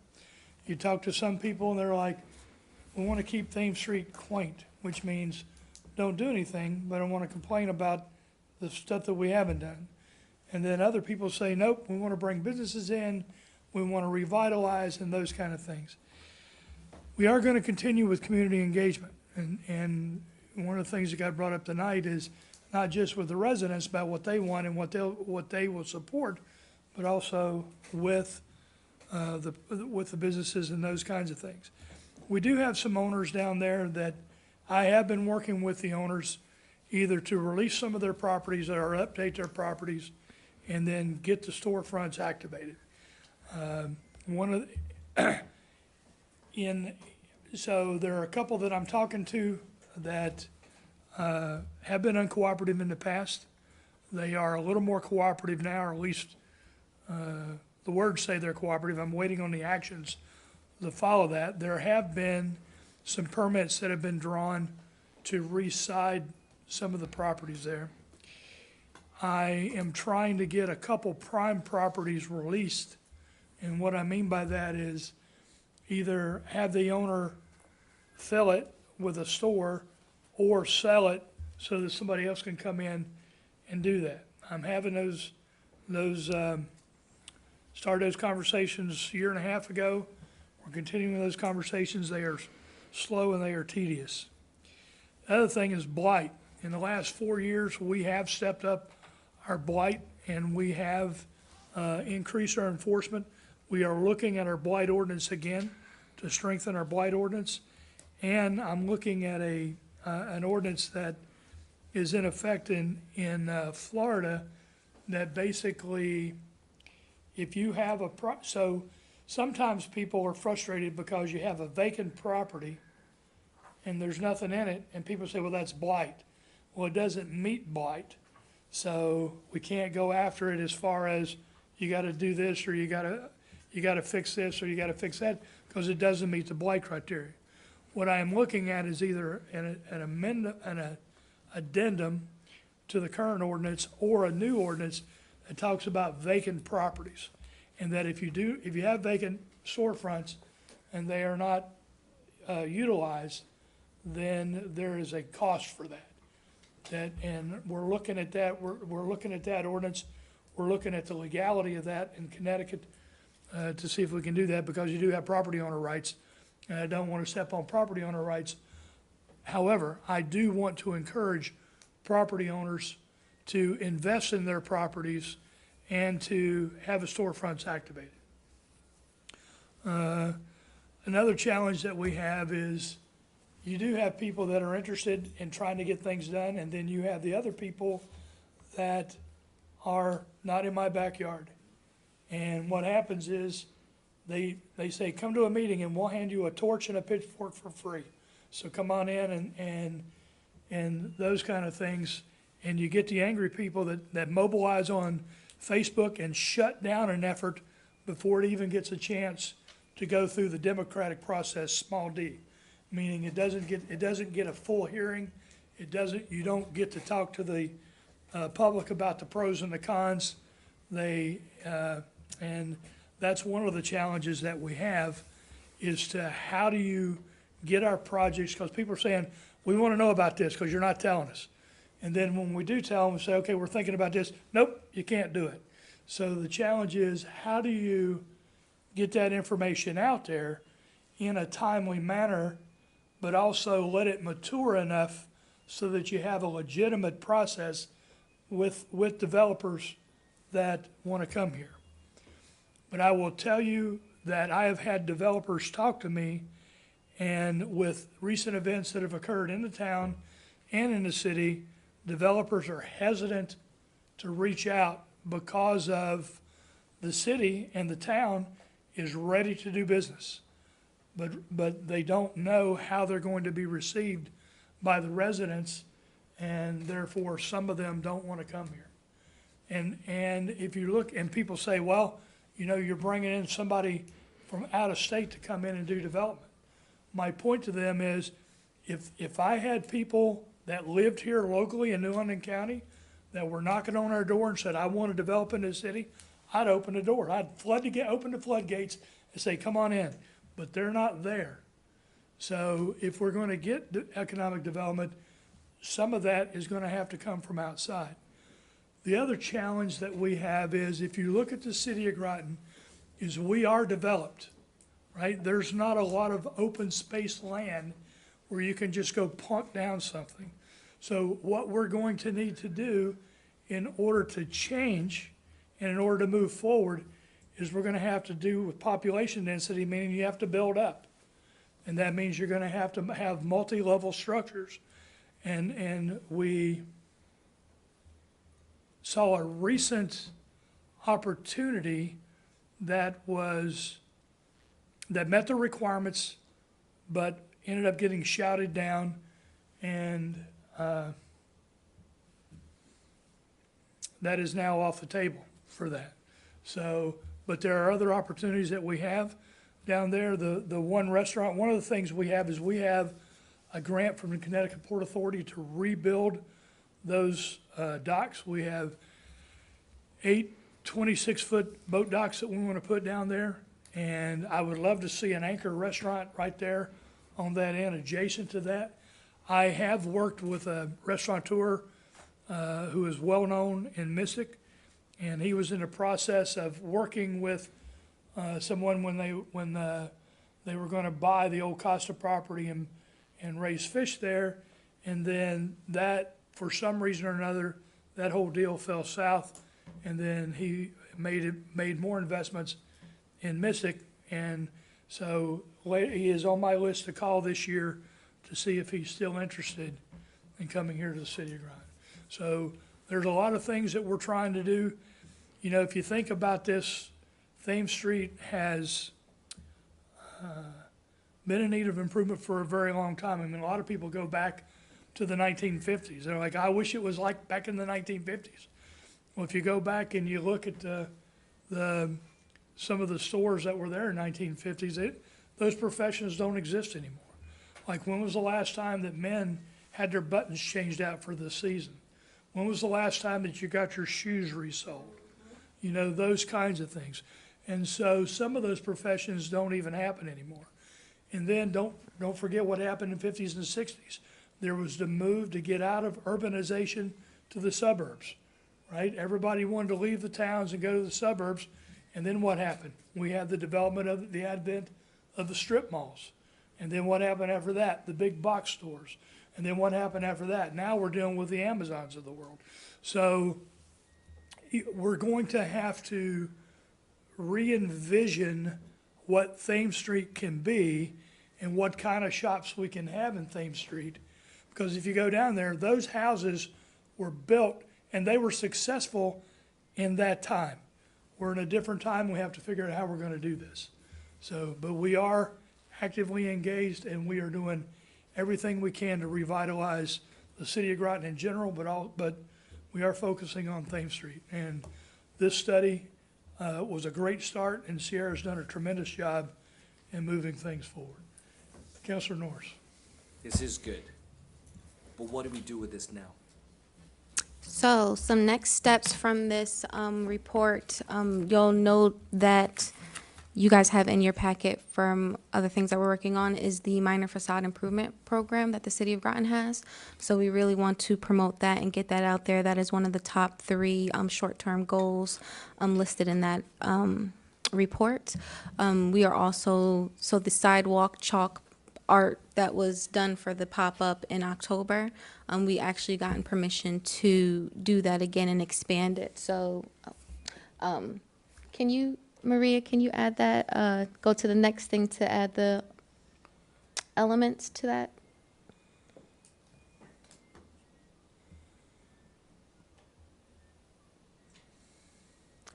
So the crosswalk and basically both of the sidewalks kind of extending to the whole, extending the length of the park will be included in the Sidewalk Chalk Art for this next installation to really bring light to both sides of the park and to start to address traffic calming, of getting drivers to kind of slow down when they come to this intersection. So the pink area is where that sidewalk chalk installation would be. The other things that we'll be working on this year are the planters and landscaping.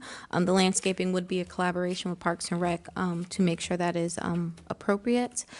We are moving forward, at least Planning Economic Development is moving forward with local organizations to work on programming. So the Thames River Heritage Park is doing a lot of engagement with our historical sites and just different program between Groton and New London. So we want to expand that relationship on the Groton side and see what we can do. They've been eyeing Kmg Park as a potential site for more programming, so we just want to work out those details. The Fort Griswold State Park is also going to be doing some additional programming in the summertime, and we want to work with them as well as Avery Cop Museum has reached out to us of they have multiple open space parcels along Thames Street that they want to actually do something with as well. So we want to continue that conversation. Other next steps for staff is to really start to do the assessment for the traffic calming inventory of all of our parking signage and our parking spaces that are along Thames Street, and seeing what are some short-term improvements that we can do to those this year. So if I may, so are we looking for council support of this? Is this a done deal? Is the next step looking at timeline and cost and budget? I'm trying to get a sense of.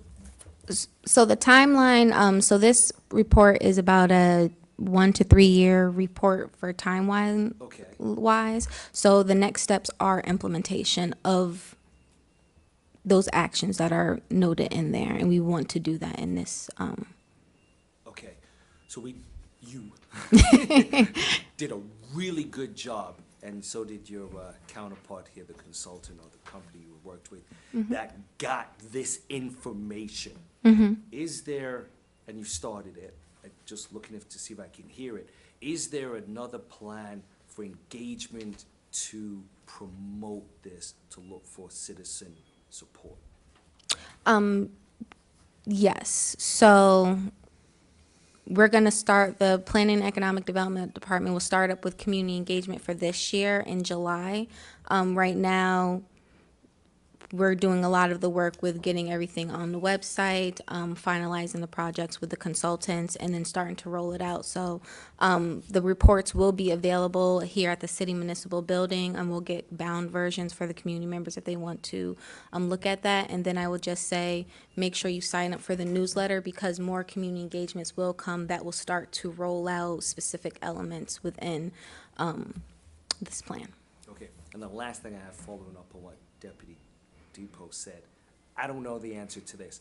So if a company comes and they go through the facade frontage grant program, but then they're looking for help with design and layout, do we do that? Do we refer them somewhere else? I'm gonna say we, obviously it's you. Yeah. So I mean, if the property owner needs to get in touch with like an engineer or an architect, that is a separate service that they would have to look out to do. We don't provide that service here. Okay. All right. The other thing, just to try to wrap this up, I am looking to have food trucks and some sort of entertainment, even if, I'm not talking about a big band, but even if it's just an acoustic guitar on a Saturday or Sunday down at the Upper Thames View, to get people here. I want, my vision, my goal personally, is to get people on the grass, looking across the water, looking at New London, looking at the boats coming in, looking at the, and if we time it right, if it happens during the day, you might see a submarine come in and come out. So there's a lot of activity on the waterfront. I want people on this side of the river to say, wow, look how great it is, and that will help drive a desire and a need, and then we'll fill that need. Deputy Mayor Depot. That just made me think of a really good idea. I think the barn in the town has had success with an open mic night, which would draw people because whoever is playing all of their friends are going to come to see them play. So that might be, instead of the pressure of hiring like one band for an hour or 2 hours or whatever, it might be kind of a fun community thing to do open mic night for anyone, and it doesn't even have to be like all music, it could be poetry or whatever.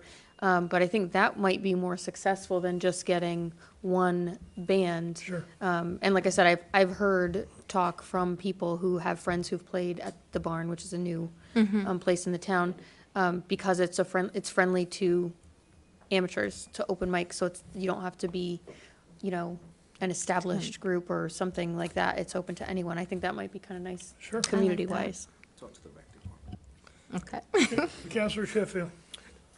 Sierra, how about a potential outdoor business expo of some sort down Thames Street? I would love to coordinate that. I want to work with Mary Hill to see how that farmer's market piece could possibly be supported down there, if anything, or if there are other options we can look at. I know that the Puffins parking lot was like, there used to be a whole block party or festivities, and that is definitely something that we want to bring back. So, anything else on this? Okay, that's it for this. Thank you, Sierra. Maria, you. thank you so much. Okay, we will move on to the next thing, which is Strategic Communication Phase 2 MOU.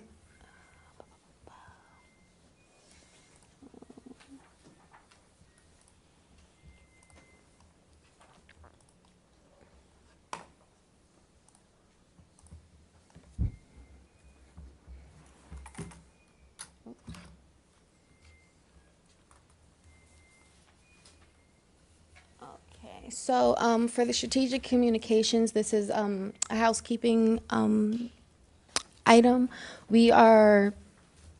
This council has approved phase 1 of this project, and you guys also have approved funding for phase 1 and phase 2. This is just the MOU for phase 2, just the final MOU, and it kind of gives a breakdown of the items that have been underway and the work that we're seeking to complete by this June. And that was included in your packets. Packets. Any questions on that? Deputy Mayor Depot. So all of those items are all for the consultant Miranda Creative, correct? Yes. They're coordinating all of those things. Yes. Just from your expertise, I know our department is basically the planner and the economic development specialist. Is this work that we could do without this consultant? The number of hours that they put into helping us. I'm just trying to give people an idea of how much work. How many hours do you think it would have taken you to do, or another person to do, the work that the consultant has done for us so far? Does that make sense? My question went all over the place. I'm sorry. It does. I don't have a number of hours, but I can definitely say we wouldn't have been able to launch every element of this strategic communication without the support of a brand manager, and also without the support of our internal staff. There are a lot of individuals, whether in the city of Groton or Groton Utilities, that have their hands in this project, and if it wasn't for them, I mean, we wouldn't be here. And even with the with losing Jill Rusk, the mayor's assistant, she was a very instrumental role. And then the city clerk plays a very important role in this as well. So to have those two vacancies internally as staff, we really felt it. And the Miranda Creative team has really stepped up and providing us extra support to make sure that we get our content together and that we get those newsletters out in a timely fashion. Because right now we do a general City of Groton newsletter bi-weekly. One was issued today, and then we also do a business update. So every week there's communications going out to residents or business owners from this building. So Yes, I don't know. Does that answer your? Yeah, I just, with such a small staff, I know it's hard to get all of the things that we want to get done in a timely manner. And I just want kind of an idea of the, how important this is to the overall mission, because I know I've seen in the last 5 years since you've come on board, and even just since the consultant has been on board, there's a major difference in our communications, in the way that we communicate, and even just like the branding and kind of keeping everything similar and easy to use. I know that it's made a big difference, and I notice it. I just want to make sure people understand that this Miranda Creative, they do a different job than you and Leslie do, Yes. that we couldn't do with the staff, just the staff that we have. That is correct. So we do have other staff members that are helping out, but that's it. They are helping. So in most cases, we don't have the capacity when we do have the capability. And in some cases, we don't have the capability, right? I mean, it's like, just think about it, if you decided that you're gonna make your own Christmas cards this year, as opposed to getting somebody else professional to make your Christmas cards, and look at what you have, right? So it's not as simple as that, but that's just a small thing, but it does come down to capacity and capability.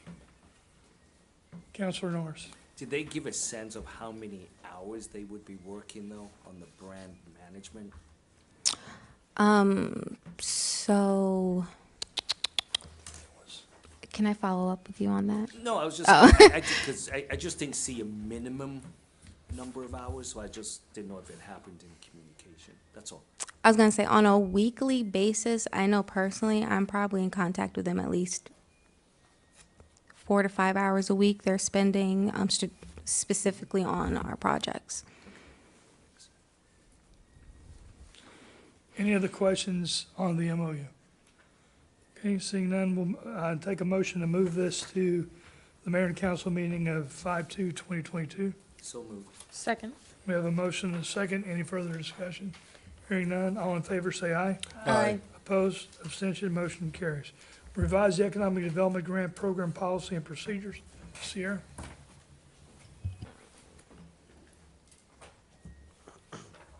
All right, so sorry, my presentation is not in the same order as he's calling off, so sorry for the flipping back and forth.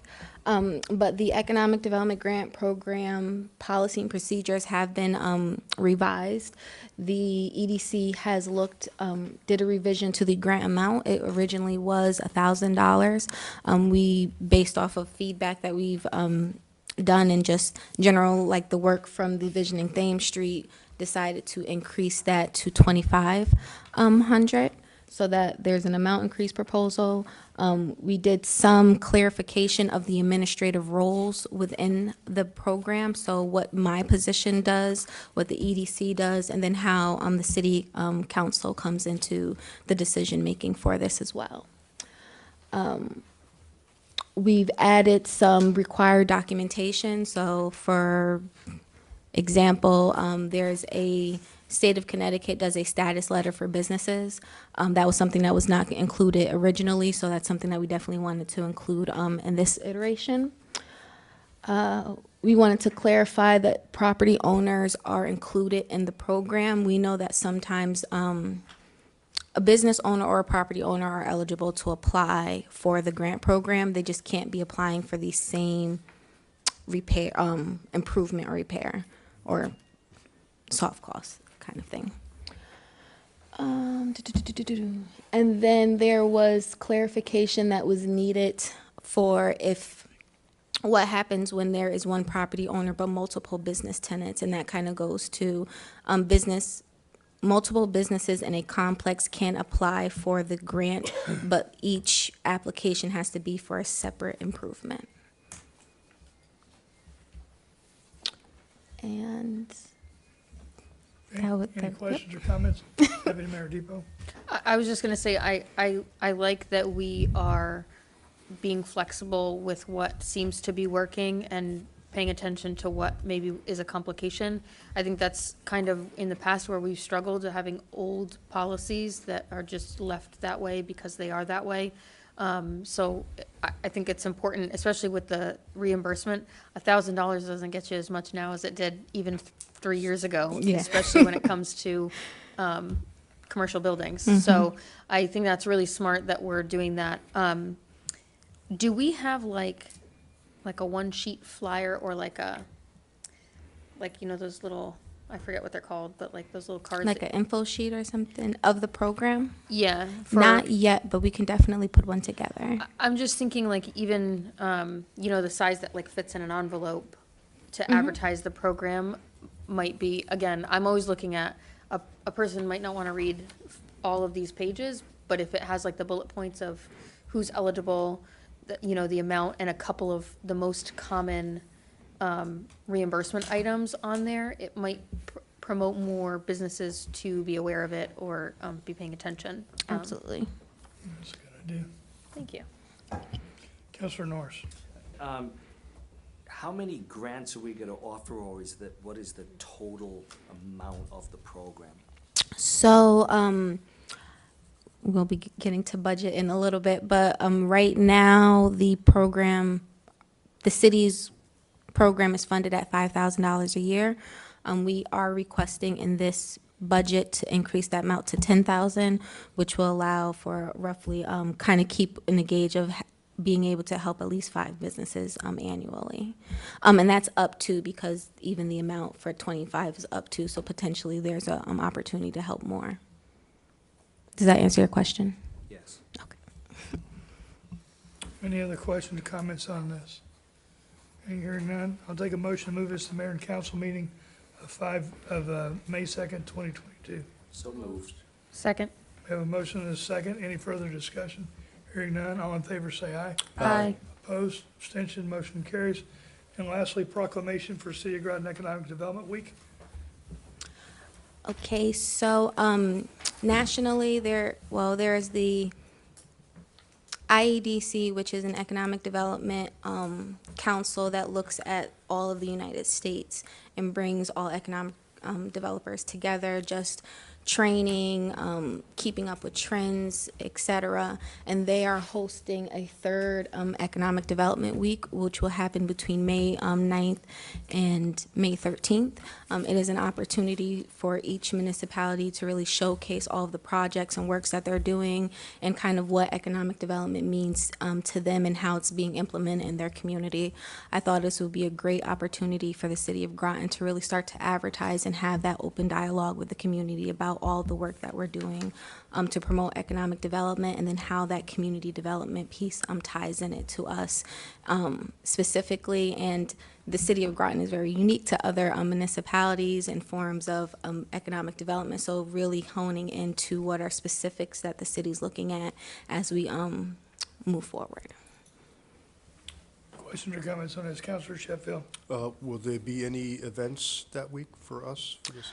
So I have to follow up on the events. I'm thinking that based off of our community engagement from before, I might do a lot of like virtual videos and different engagements that way, but there's still room for events potentially. Any other questions or comments on this? Councilor McCabe. Could we move the farmer's market, even if it's indoors, to that week? Just, I don't know if that's possible, just to have that as part of the. I don't know. That's I possible. don't know. Does it, I think it may already be that Yeah, let me look at my calendar. weekend of that week. Maybe. This is May 9th, 13th. Mayor, while you look that up, do you mind if I just excuse myself for 1 second? I just need to get a tissue. Mayor? Yes, you may. I don't know. I'll have to look at that. So, just a thought, or even if it does happen to fall on that week, to somehow incorporate that into this. okay. Yeah, I don't know the answer to The that. next one's May 21st. Okay, Oh, May never 21st. mind. Any other questions or comments on this? All right, in that case, I'll take a motion to move this to the mayor and council meeting of May 2nd. So moved. Your Honor. Second? We have a motion and a second. Any further discussion? Hearing none. Oh, I'm sorry. Yes, You're correct. sorry. All in favor, say aye. Aye. I got myself distracted. Opposed, abstention, motion carries. Okay, so that's it. So we're gonna move on to 690, which is city budget presentations. So we have planning, economic development, non-departmental planning is 43, page 43. Leslie, we will bring you up.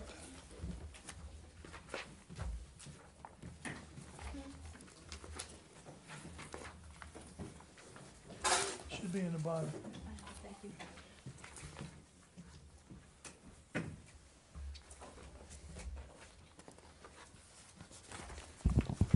Good evening. Hello. All right.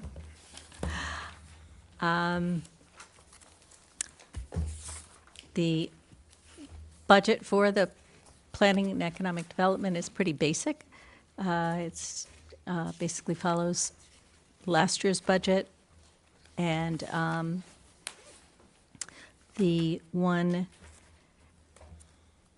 two things to call out, just so that you know what the differences are. One is the office supply and advertising line item is a bit higher. The reason for that is that we just got a large plotter that we've been waiting for, and is a huge help.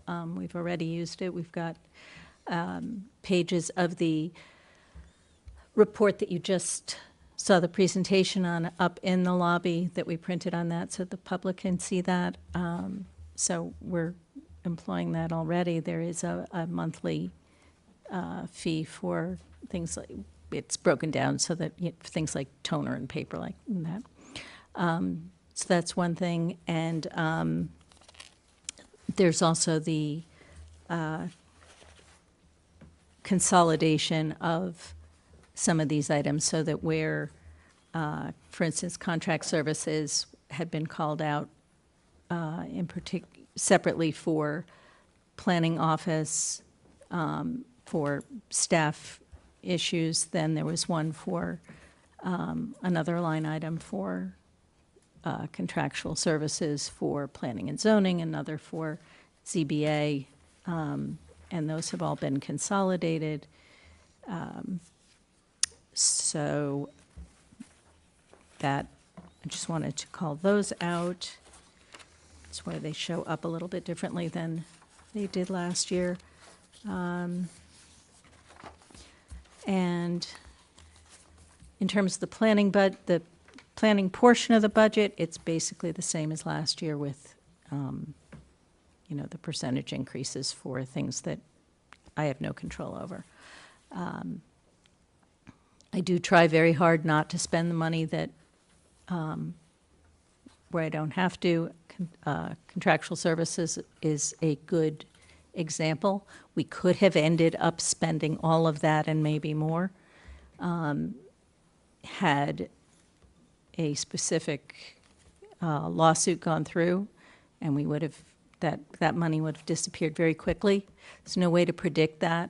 There's only a way to hold it and make sure that we're being responsible. Had an applicant sued us over something, that's where that money typically goes. There's less of it that goes to, than in previous years, that has gone to calling our lawyer and asking questions. I've just noticed that, and I think that has something to do with my level of experience. I don't need to call our lawyers as much, I think. But other than that, we could have spent that money had we been sued. Okay, Deputy Mayor Depot.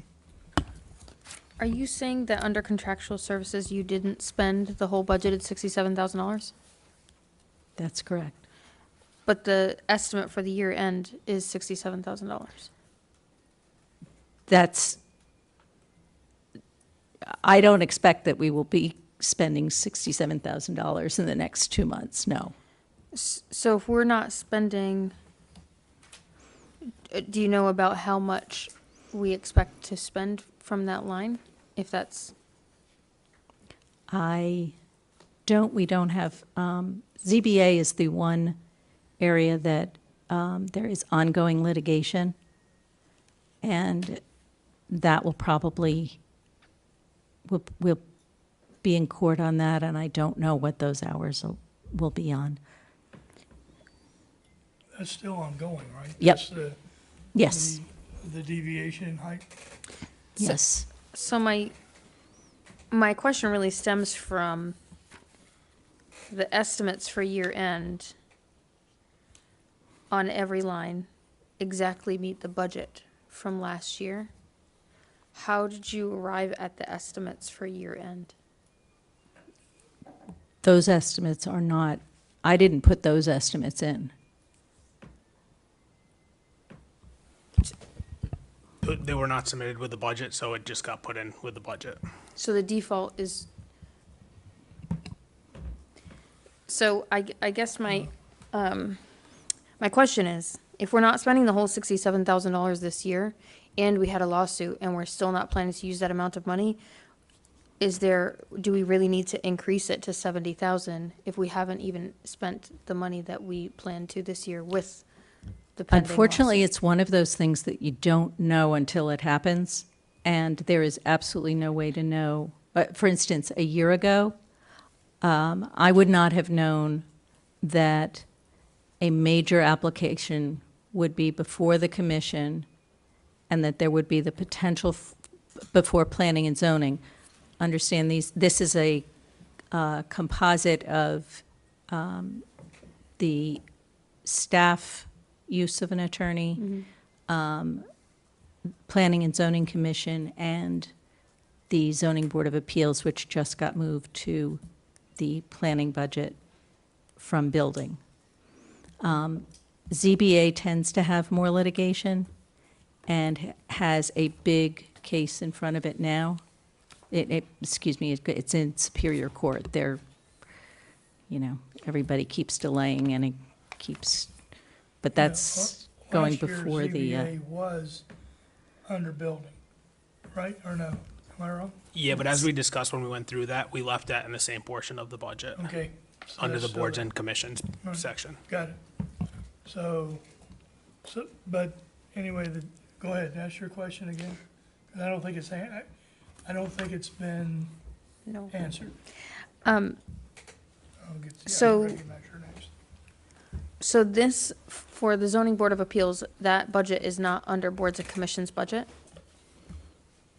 It's the line item, I believe, is still listed under building, but the payment of it comes out of planning. So that was historically under the building official, and there was a decision made to switch it from the controlling department head from the building to planning. However, in the budget, it is still under the boards and commissions, under the building and zoning, as the zoning board of appeals. What page is that on? 41. So.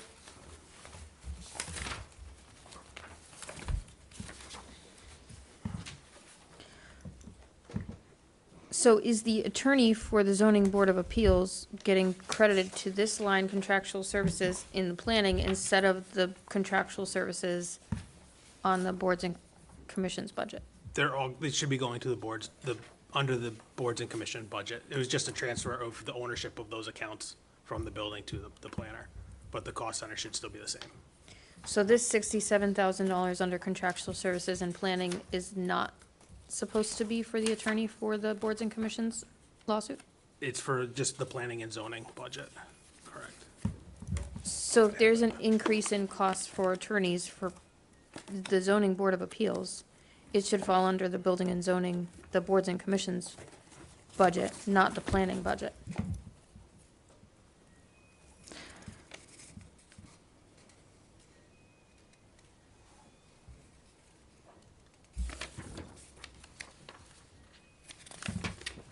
Because the way it was just explained seems like both those lines are covering the same cost. We need to double check that to make sure that they're not in both, but I will get back to you on that. So, and my other question is, I understand that the estimates are plugged in if there's not an estimate.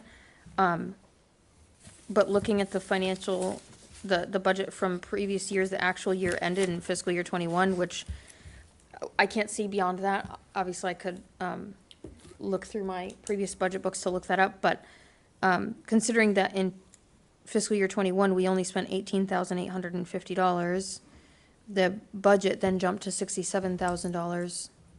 And I know that it looks like we consolidated some other lines that are probably just missing there, so the budget for '21,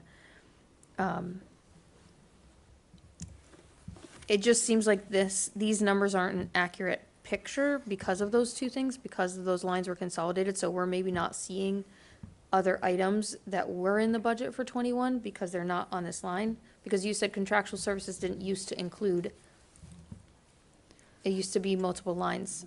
So in the budget submitted, there was contractual services under the planning, which was for 50,000, the engineering, architectural, legal, other, and then which also include the resiliency piece of that. That has not happened, and like the mayor can speak more to that. And then there was another for P&Z contractual services, and then there was the ZBA lines. Then the one for the P&Z was 17. I must have inadvertently grabbed the 20. That's in the ZBA, so that is 3,000 over what was sent in. It was a 67 was proposed. Okay. So it should have been 3,000 less based on the proposed budget, but there was still a 50,000 and a 17,000 that was in this budget, and then the other 20,000 is in that boards and commissions budget that we looked just back at. Okay. So I would like, before we vote on this budget, I'd be interested to see an actual estimate of what those costs are going to be. And I understand if we are going to come close. I just know we look at a lot of budgets and a lot of numbers, and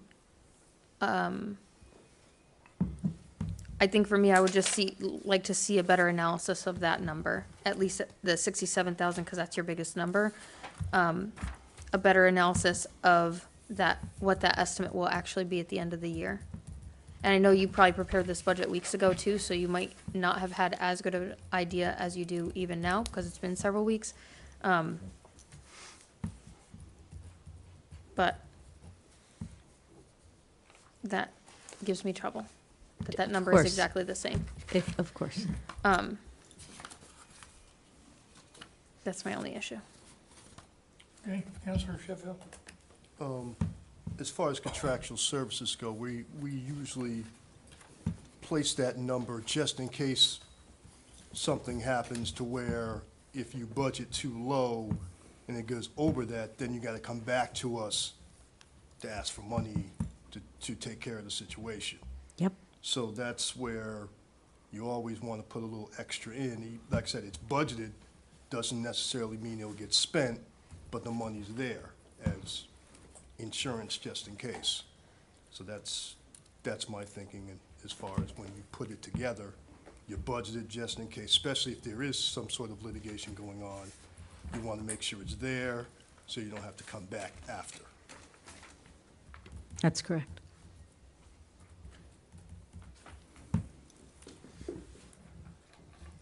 Councilor Norris? Oh, boy.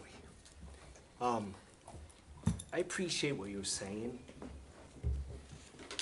but I don't know if I feel comfortable with hearing the word extra. But that's a topic for another discussion. You know, as a taxpayer, extra, makes me a little unsettled. But could you also tell us when you get a chance, when you, Deputy Depot's requesting the breakdown of the estimate, is it possible to also break down, because I'm still kind of fuzzy of what the increase of the $3,000 is? That was a mistake on my part. Oh, I okay. picked up that when we moved the one code over, that one had contractual service at 20,000. Got it. As opposed to the 17,000. All right. That was in the other piece. Thank you. And then in vehicle operations slash supply, can you tell me what that is? If, for instance, we needed to use a city vehicle for something,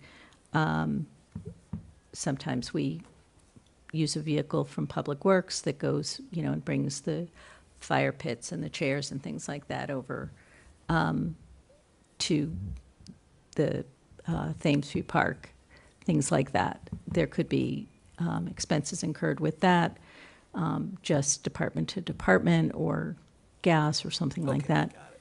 All right. It's, yeah. Got it. All right. That's it. Thank you. Okay, any other questions on planning? Okay, we'll move on to economic development.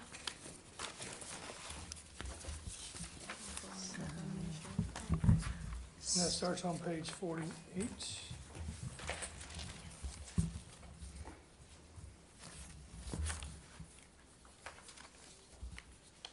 Sierra's going to address the top portion, the administrative portion, and then I will address the rest.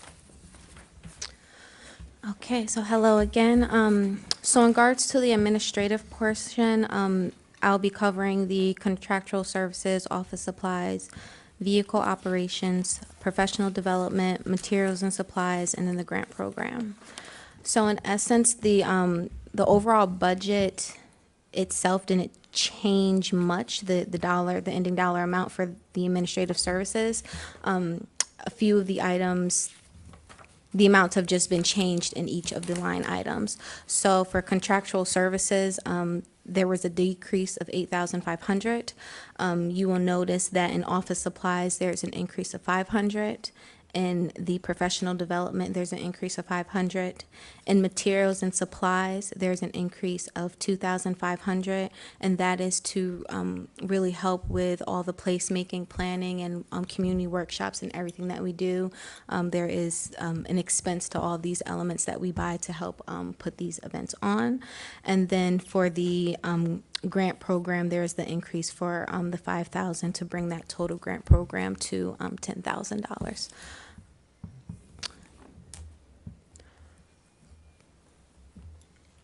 Deputy Mayor Depot. So for professional development, what kinds of things fall into that bucket? So, we are there's a number of trainings that I do. So one through some local program organizations, I do trainings, but then IEDC does a number of trainings, so that funding will pay for any of those classes that I take. For the memberships, the City of Groton is part of the Connecticut Main Street program. I'm really trying to bring more light to that Thames Street intersection, so that is covered in that expense. For conferences, this year I was going to attend the Congress for New Urbanism. I unfortunately wasn't able to go this year, but that is a conference and a few other conferences that are both planning and economic development related that we want to continue to do to just stay up to date on all the latest trends and things that are going on. And then as far as publications, there are a number of subscriptions that I stay privy to just to, once again, just stay up to date on everything that's going on, whether it's business-wise or planning-wise or just general our economy, national, state, local news.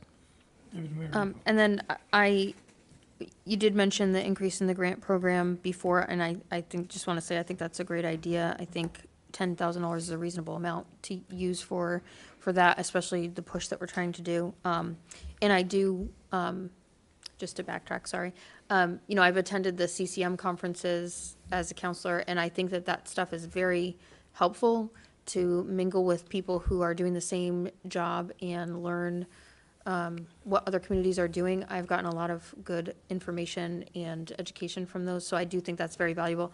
I just like people to hear like what those things entail. Continuing education is really important, especially in some of the stuff that you do and other departments in the building. I had another question, it just left my head. Is there a particular reason you expect contractual services to go down that amount? Is there a particular contract or expense that we had this past year that we won't have next year? I've noticed that personally, I take on a couple more roles than we've needed to actually have had a contractual person come in and do. So I've been doing some in-house stuff to kind of keep that cost down. Perfect. Thank you. Mayor, there was one slide that I wanted to discuss at this time, if I could. I forgot about it. Sure, go ahead. Just for this, I wanted to just make sure that you guys are all aware that in addition to the administrative services, there are grants that the Planning and Economic Department has applied for and received. So just a reminder, the National Fish and Wildlife, we received over $50,000 to complete the Community Resiliency Plan. Preservation CT granted us $25,000 to complete the visioning theme street work, and then we received in-kind services in the value of roughly $42,000 for the complete street works and the Bridge Street Gateway planning. And of that total, 118,000 plus the city of Groton has contributed or matched $15,000. Deputy Mayor Debo. Sorry, that just made me think of something. Is it possible when we do these budgets to put the grants we've received in the past year in the budget so that, or is that not? It's not part of these expenses, those expenses. Not as go an elsewhere. expense, but like maybe on the, like on this highlight page? Because I think that it might be nice, so say our budget is 100,000 for a department, but we also got 100,000 in grants. I think that that might be nice to highlight on the budget so that we see, you know, like to me, I know that in particular, police and fire have opportunity for grants, I think maybe more often than other departments, so we see them applying for a lot of them. But I don't know that taxpayer, I would think it's a good to highlight, because in my mind, that's being very fiscally responsible, spending the time to apply for grants. And I don't think people realize how much time our staff spends applying for grants because it's a tedious process. So I think that might be, I know it's not part of like expenses, but like maybe in the highlights of each department, or however, I don't know how best to do it, honestly. But I was just thinking, because I'm glad that you brought that up now, because I think it's nice to see that amount as it relates to the amount of your budget. So maybe if that's possible, I know that's asking you to do another thing, but if that's possible for the departments to see how much of our, that our staff is trying to maximize our taxpayer dollars, and I think it'd be nice to highlight the grants we get that is offsetting the possible taxes that they would have to pay to get the same services. Does that make sense? Yeah, it can be added, like you said, to that front. I think that would the be department highlights. awesome. It just wouldn't, like we talked about, it just wouldn't hit the funding piece of it because Right. it's that different pool. I But just it think could it'd be def- nice, That cover sheet because can, that's a big number compared to the budget of this department. So to me, looking at our one person in that department brought in that amount of grants to our department, I think that it'd be nice for every department for people to be able to see that, those numbers. That's all. Okay, any other questions on operating expenses? Okay. Counselor Norris. I'm going back to the contract services. I can appreciate that you do a lot, but that's a big drop from 45 to, 44 to 35. So I'm just, I don't know if we should look at that again, being such a big drop. And essentially, we're looking at materials and supplies as being program materials and supplies. when you do your events? Program and placemaking. Okay, got it. All right. And then just to finish up on what Deputy Debo was saying, you have a very good story to tell. And I think in your budget doesn't do you justice in telling that story. So that's why I think it's really good idea if you, because I'm assuming the general public sees this. So, you know, while they're looking at dollars, they can go, wow, look at all the magnificent things that planning and economic development has done. So, us, any other department. So, but not wrong. Oh, Any other questions on this portion? Okay, Leslie, I'll turn it over to you.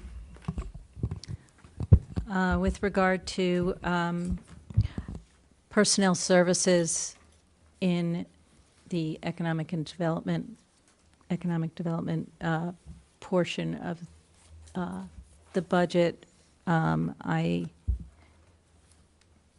have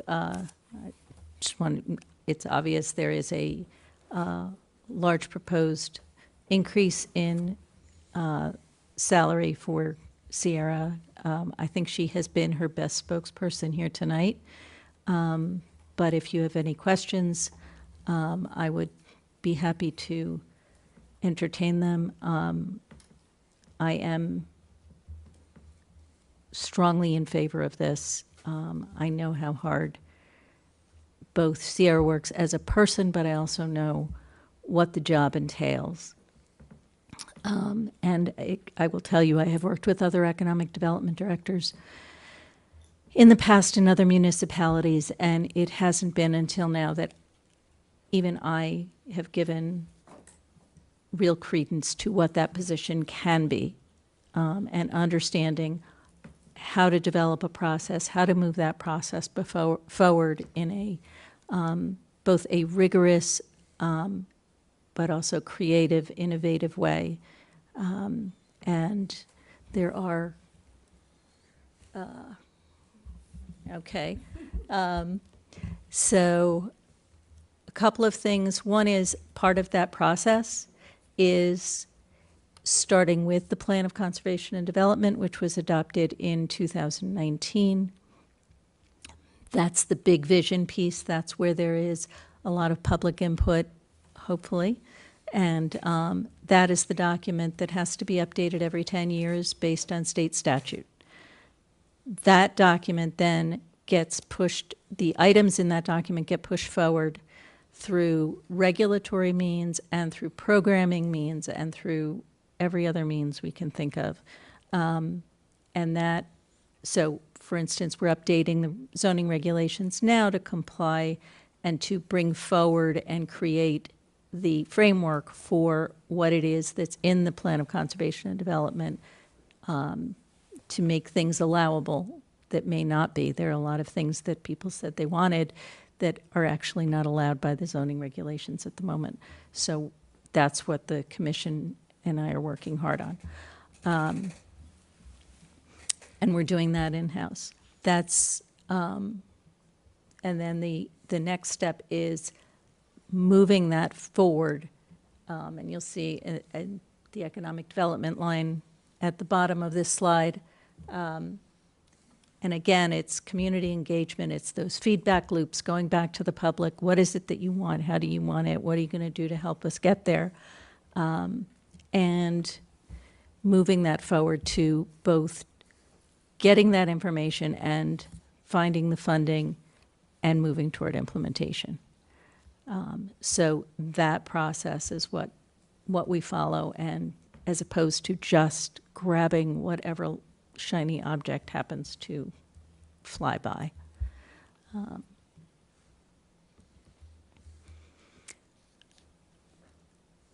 you want to read this? Okay, so we kind of get asked the question, what is economic development? And so I stumbled upon this definition. It is the intentional practice of improving a community's economic well-being and quality of life. It includes a broad range of activities to attract, create, and retain jobs, and to foster a resilient, pro-growth tax base and an inclusive economy. So that's what we try and do. That's what Sierra does every day, all day, and most nights and weekends. And it is also what we try and explain to the public and how it is again, that's the description of the process, and that's what we try to do.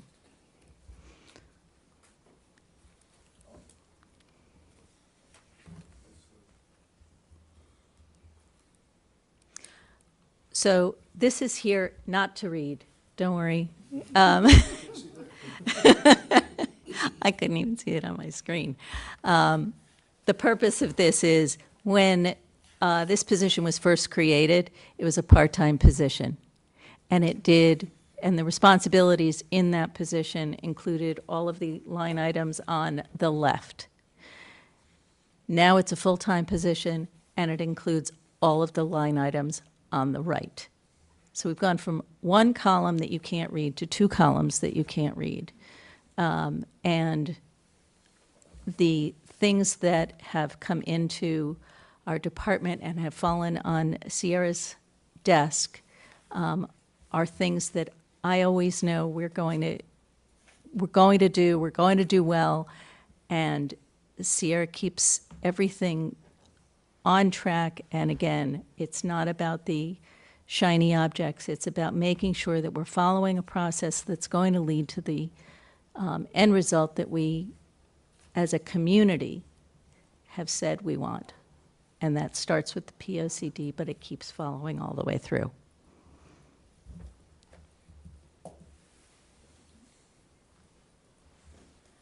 Do you want to keep going and then get questions, or do you want to? Whatever anybody questions. wants. I think you're about to say what. Okay. Okay, so Go ahead.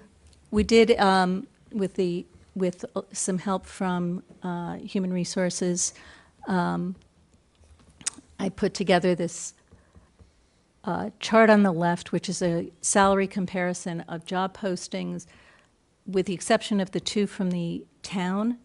These are current job postings on Indeed from around the country.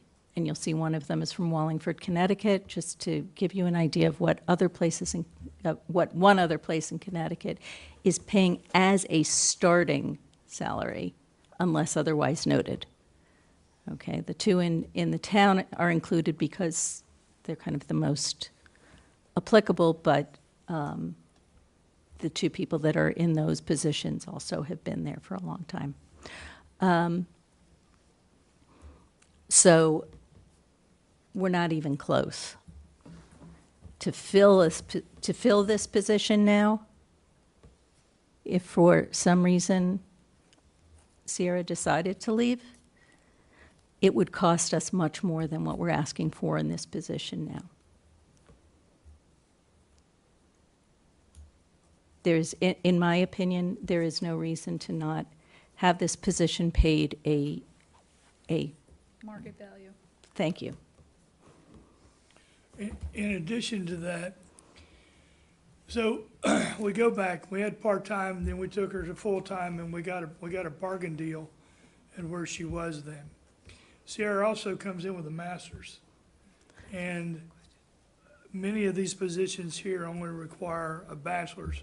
She has the master's. She's doing several different people's jobs, right? She's working on the resiliency. She's working on the Thames Street revitalization. She's working on bike and pedestrian walkways. I mean, and you saw tonight the kinds of things that she's involved in and that she is spearheading. So that's the reason that I recommended the change. I recognize it is a large change, but it brings her up to where we should have her. And I agree with Leslie, if we lose her, then not only will we need to start over, basically, and we're gonna be starting with someone brand new at probably a higher salary, but we're gonna lose the 3 years' experience that she has here.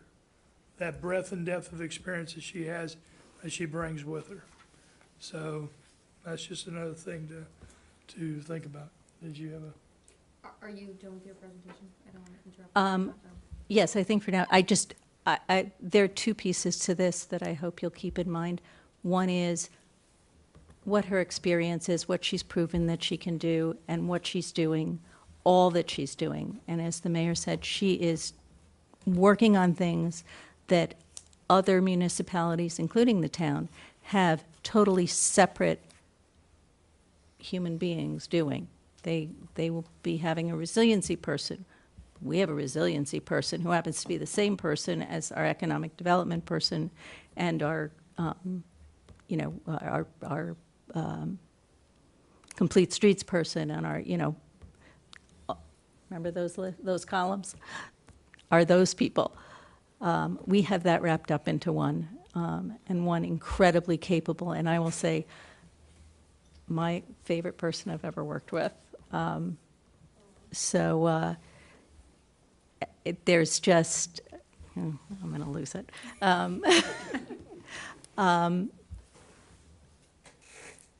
She's smart, she is innovative, she is people-oriented, and please, I'm asking you to approve it because it's the right thing to do. Are you done?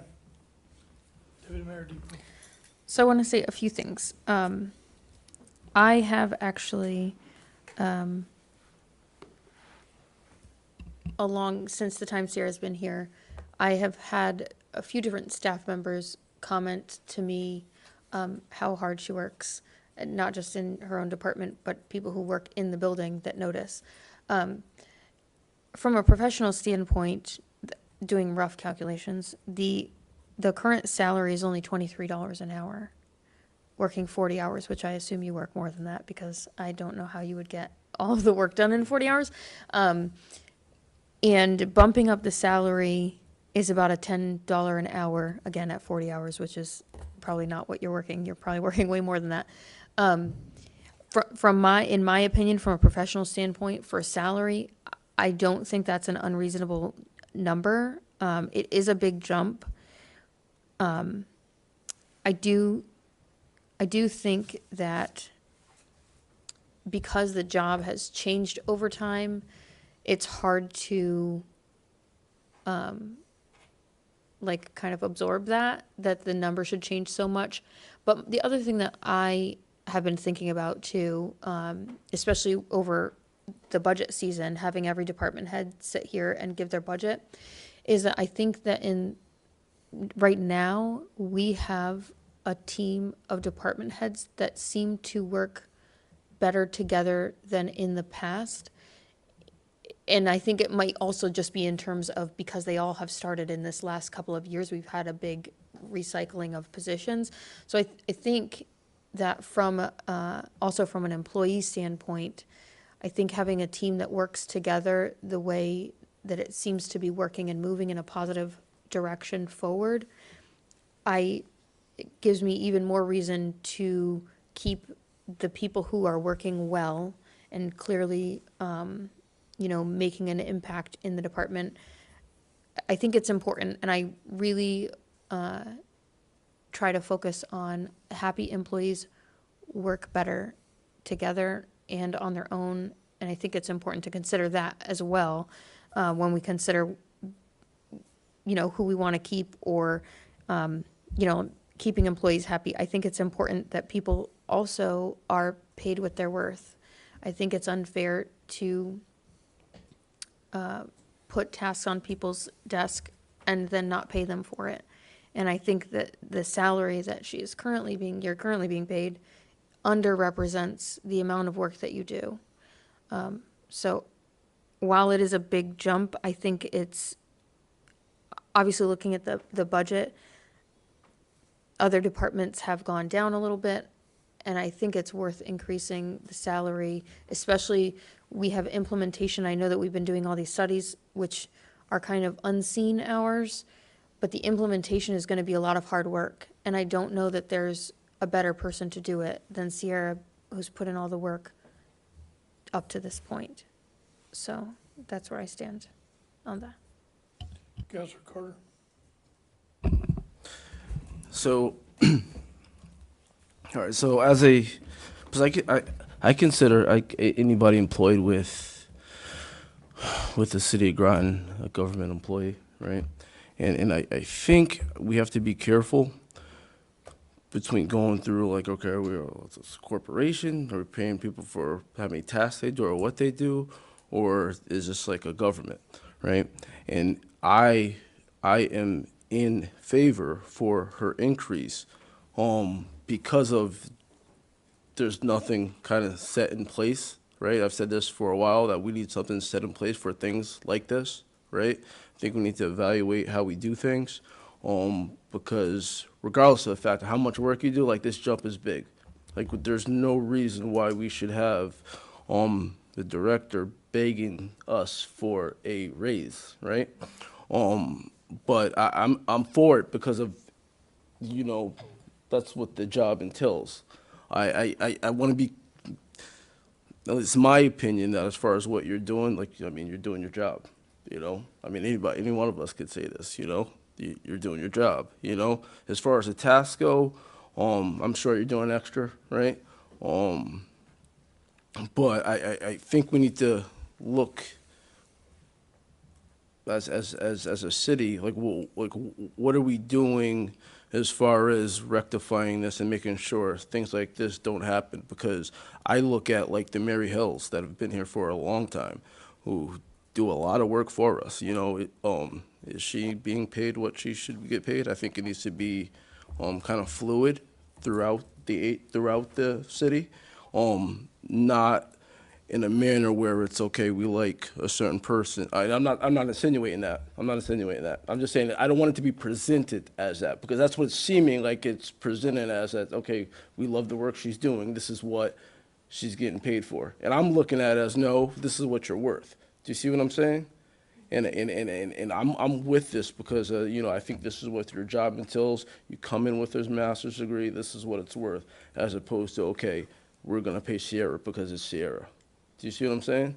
And the reason why I'm saying that is because there are other directors that I don't think are getting paid fair market value. And that's just what I've been told, you know? But I'm all for it, and I look forward for your continued service with the city, you know, because we definitely want to keep you and your, you know, you have many years because you're young, you know, so, but. Councilor McCabe? Yeah, I think for me, it is about paying fair market value for the position, which I think is not happening now. It is not uncommon for the workplace to do a market assessment and do those kinds of bumps along with a merit. So, you know, Sierra's doing a great job. She gets a merit raise, but this is a separate entity being that market value. So that's kind of how I look at it, and I've seen that happen where I work as well.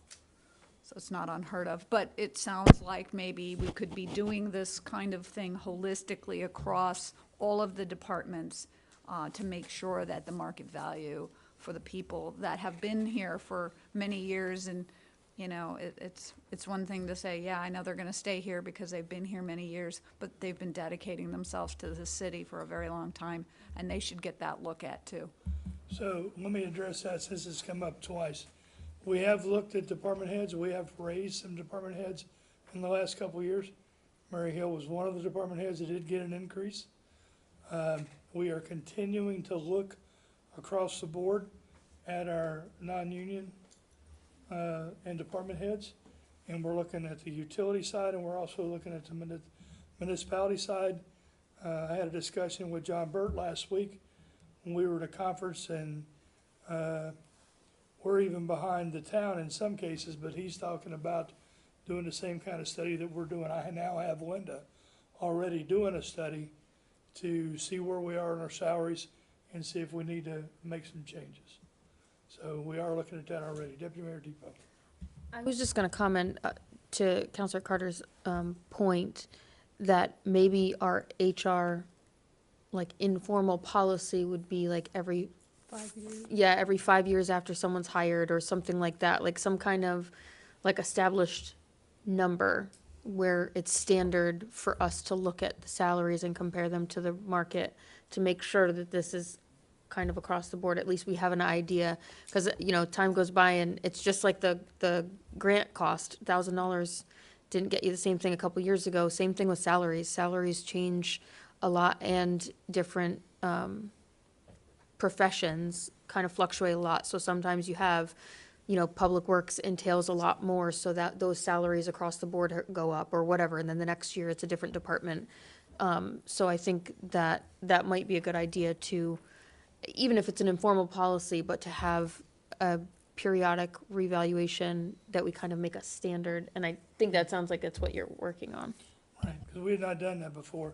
We're also using, we're going to CCM and looking at some of their numbers, and then one of the challenges you run into is to say, you look at a title of a department head, and then you go to this municipality, and the jobs aren't the same. So you got to break them down and look and say, okay, what's this individual doing? But we are actively doing that, and we're starting with CCM and other places that we're looking at for salaries to make sure that we're paying people what they're worth. Councilor Norris. Got a whole page here. So in 2018, you went from part-time to full-time. Was there a pay increase?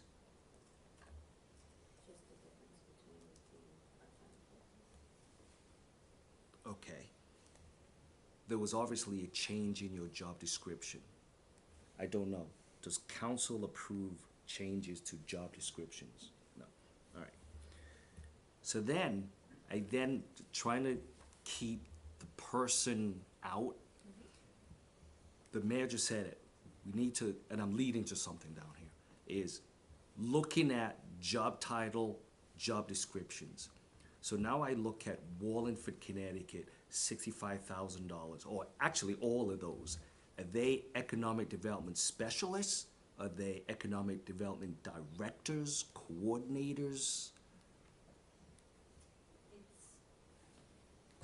I can tell you that it's a mixed bag, and it's very difficult to tell because if you look at a job posting, they are either so specific and have, 3 columns of things that they want somebody to do, and they list everything, which is which is not possible for one person to do. Right.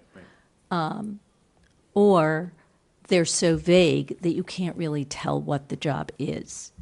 And so when you're looking at national postings, it's difficult to actually be able to do that apples to apples. I agree, and that's why I'm surprised we looked at job postings versus we did a job benchmarking and we physically contacted, I don't know if it's an HR. That was done, some of the positions were done that way. So Linda did check on some of them. So some of them were ruled out. Some of them don't show up on that list. So I guess that's what I'm asking. So if I was to say, what towns in Connecticut did we benchmark against, and what are their salaries for economic development specialists? Was what we looked at most directly. Just the town? The town, in terms of jobs that are not currently listed. The current listings are the ones that are going to give you as close to the most accurate market rate number for whatever that description is. This is less than an exact science. But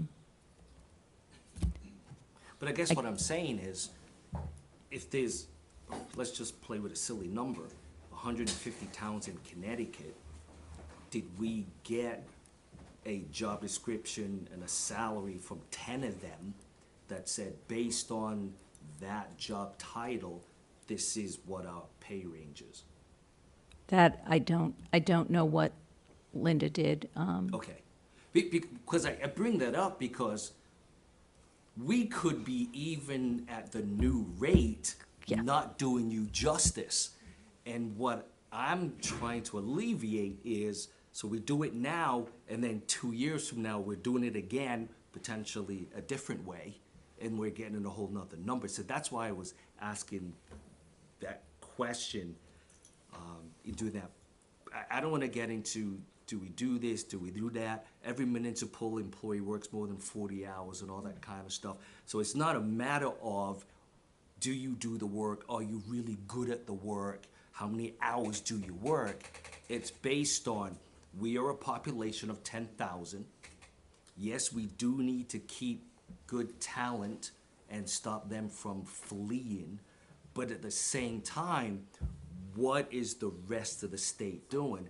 And I gotta be honest, in looking at that and the information, I'm in favor of the pay, but I'm also saying, it's not telling what I really want to know.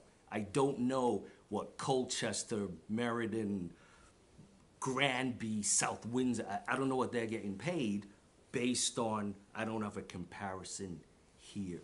So I guess that's what I'm saying, and there isn't an answer right now, but it would have been nice to say, hey, here's 8 towns. Well, we also looked at the town of Groton's Planning and Economic Development Group, and 70 is lower than any of those guys on here. I am not disagreeing with that, but how do I say this?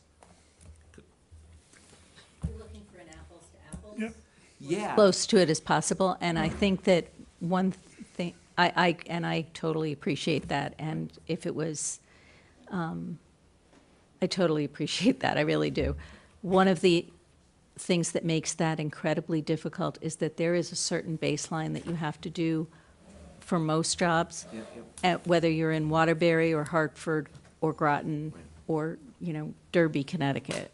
It doesn't matter, there's just that certain baseline, and so that automatically makes it percentage-wise more of a, it costs a smaller municipality more for the same service at percentage-wise as it does, and then you add whatever else is So on here's top. the second to last point I was going to make is, do we therefore have to look at changing the job title?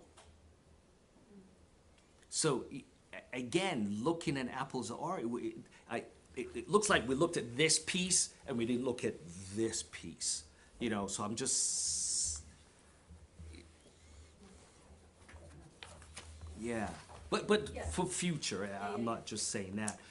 And because all of this is leading up to, and everyone is saying it, so I'm just echoing, I apologize and taking up your time, is there's probably a lot of non-unionized people in the city that are not getting paid what market is. And I'm a little like, we seem to be, one person's advocating for themselves and another person's advocating themselves. And it's like, I guess, how are we determining, and it's not a question for you actually, how are we determining who gets what? I mean, if I can say, hey, as leisure and recreation director, I should be making 103, here's the work, or I'm a public works director, I should be making 123, but I don't, how does, so, story for But we another. are, All but starts we with are, one step, though. right, but we are doing a But study. how long has STEP been going? Yeah, so. But it's not a question of you but you, again, looking at your job description, looking at your pay, I think it's time now to reevaluate the job title. Because you're no longer just a specialist. I have a note. I'm sorry. You're talking to the wrong person. I have a note. I'm sorry? No, well, you want to talk to me, she's not going to change her title. I'm going to change her title. I took wasn't I took a note. questioning you, that, I was just saying. Understand the process. We're looking at, we are. And we are looking in general at salaries across the board. I've asked Linda to do that. We started, a while back. But we are looking at that because we recognize that it's an issue. There's a couple things, and not only that, but we're also, that's why this year for salary increases for non-union, we went with 3%. Right. As opposed with what the union was getting, which is what we've always done before. Yep. In addition to that, we're looking at our compensation package, so one of the things we're gonna be looking at is our total compensation package to make sure that we're doing that right as well. But, yep, I hear you. And it's something that I've asked Linda to take a look at, because we are a little bit behind, and we're having some challenges hiring people. So as is most municipalities. Sure. So, I know you're the one that changed the job title, but I was making a suggestion. No, to these- I got it. I'll talk to Linda. Any other questions or comments on this budget? Okay, then we'll move on to non-departmentals, which starts on page 93. So Leslie, thank you. Sierra, thank you. Thank you.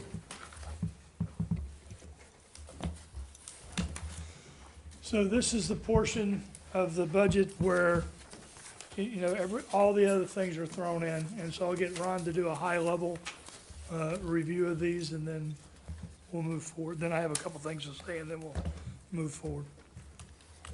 So the first one is the general insurance, on page 94.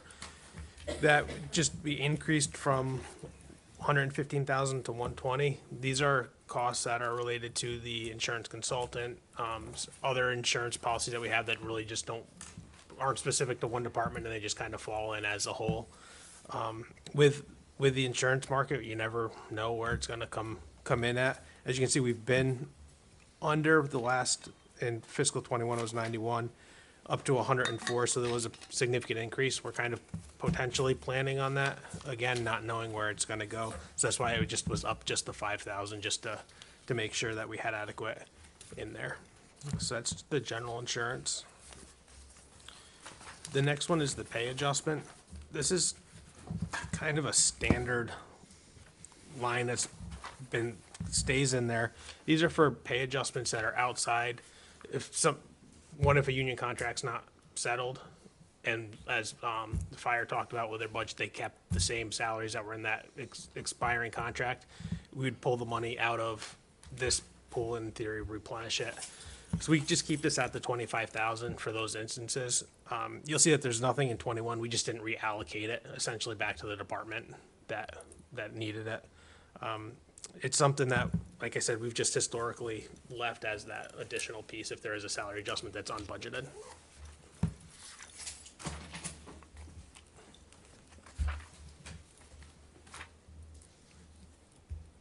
Deputy Mayor Depot.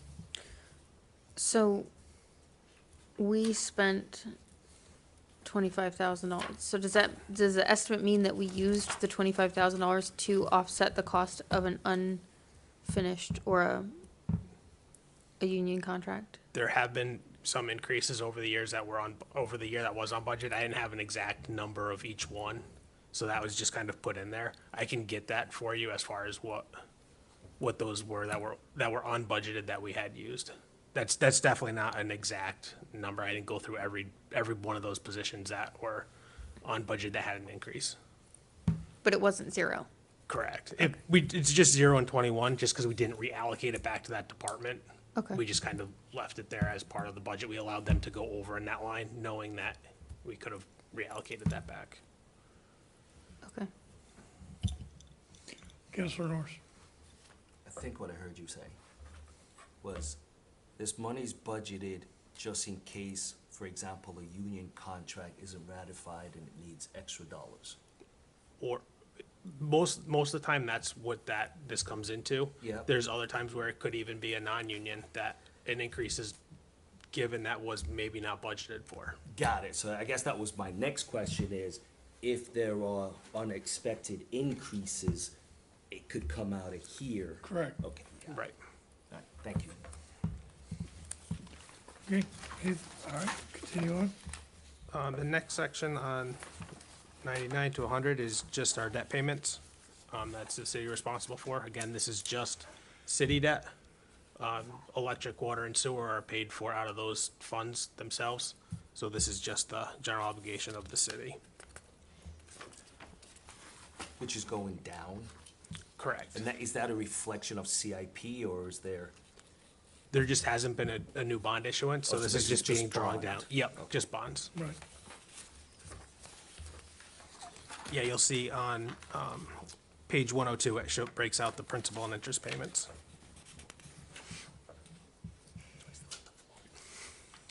Councilor Norris? So on page 100, there's $500 for contract services, I guess, which is consulting fees.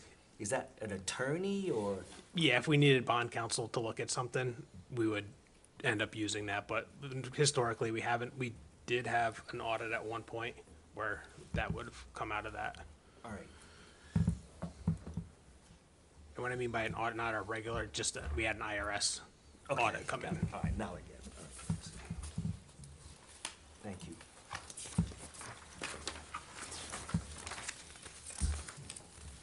And then on the contingency, in the budget for contingency, which you'll see on 105, we've done our typical 115,000. That's the number that's been used since I started. I don't know the logic behind where it came from, but that's just kind of that placeholder. It's been fairly good. We haven't really, there's been a couple times where we've had to use it, and that's truly for the unexpected things that come up that are unbudgeted for. We used it with a fire truck repair a couple years back. The primary, we didn't reallocate it, but in theory that we had this in case that line, in case the admin line did go over, we could reallocate out from here in order to cover those unbudgeted costs. The other piece of it is, as we've done historically, the undesignated capital projects. What this does is moves the money over to the capital reserve account for capital projects that just, they haven't been earmarked for something yet, but we know that we need to do some capital work, and they'll come back to you for approval as part of the expenditure side of it. But it's truly to try to get some money reserved for capital projects. And we dropped that down from the $1 million that we had budgeted for in 2022 down to 500,000 for 23.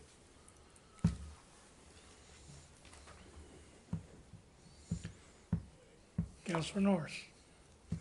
I really wanted to make a general statement, but I don't know, but I'm just gonna say it. As much as I may have been poor choice of words when I talked about extra in the budget, I do want the residents of Groton City to know that I applaud your staff. They made cuts where they really saw not a need. Right. Yeah, so thank you. There's a lot of cuts in this budget, that, yeah, kudos, good job. My direction to them in the letter was a continuation operational budget. No increases, just maintaining and the cost, there's some things, non-departmentals are gonna go up. We know that. The raises are gonna go up. We know that. But I said no additional toys and whistles.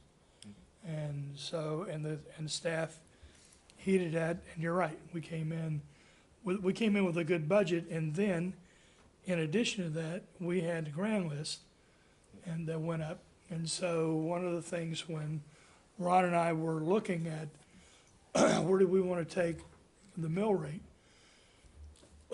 at one point, we looked at going as low as 3 mills.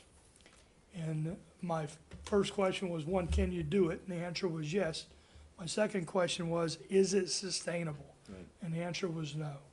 So he gave me another scenario, he gave us a couple other scenarios, and then one of them had the taxes going up, and I said, we're not gonna do that. So then we came up and I said, can we split the diff? Can we go to 3.5? And we ended up with 363. Well, right now, this is, I think it's sustainable, at least for the short term. Yep. One of the things that I am concerned about, and I've said this before, my revenues are coming down, meaning the permit fees are gonna come down to what is a historic normal, which is $400,000, $500,000, $600,000 a year. Buildings 604, 605, and 600 have not hit the grand list yet.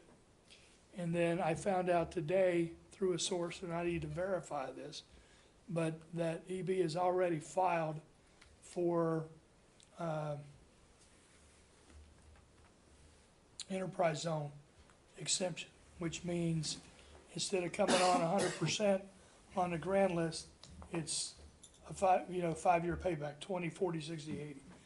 In addition to that, when it goes on the grand list, it hits the fiscal year 2 years later. So it's not a direct thing. So right now, if you notice, we're at 26% on the general fund. Our lenders like us to be 20, 25%, we're at 26%, so we're on the high end there. We have money set aside here, so that later on, if we need that, we can come down and that will help offset any tax increase that we may have to do. So we are looking out 2 and 3 years down the road to try to make sure that we're being fiscally responsible with taxpayers' money. So that, because I don't like big ups and downs. There are some mayors out there that don't have a problem with, okay, we'll go up this year, we'll go down next year, we'll go up. I'm trying, and we've done that. The first 3 years we came down. The last 2 years were flat. This year's down a little bit. We're down 15% this year. If you look at the grand list increase overall, an average, and I recognize there's pockets of people that had, maybe 30 and 40% increase, but as an average in the city, it's 16%. So it went up 16%, we're going down 15%. So again, we try to keep it flat. Right. So that, trying to be respectful and understanding what the taxpayers are going through. Well, your finance team, and department heads did a very good job. Yes, they did. They did a great job. So a couple things, if you look at, there's a sheet that we sent out on the FY23 departmental budget presentations. So this concludes the budget review. On May 16th, it says City Council must approve the budget. So there are some answers that we owe you. I can give you that next week under communications and reports. And then we'll go from that. And then it will be proposed to you to approve on May 16th. And then on May 23rd, the budget has to be published. And then on Monday, June 6th at 7 o'clock, we have our annual budget meeting. So that is the current status of the budget. Just to catch you up on roads and highways and on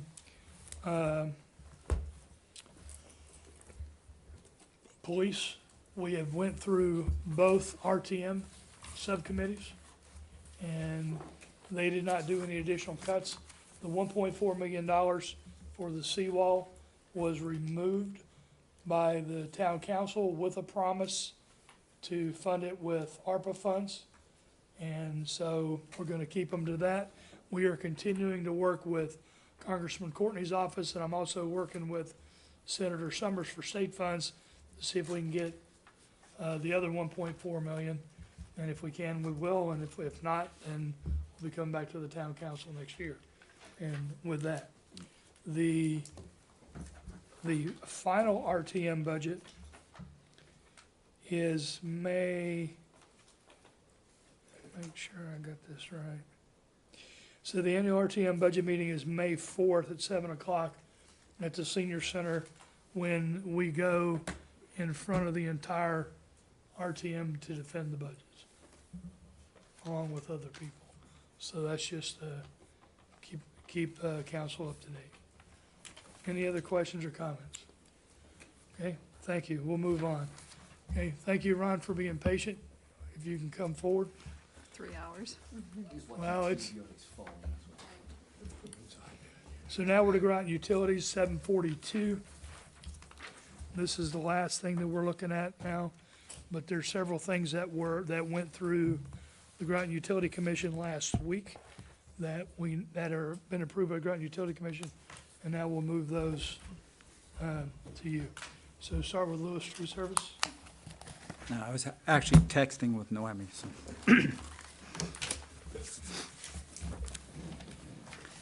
Lewis Tree, we've currently been using Aspen Tree Service for the past, I believe it was a 3-year bid.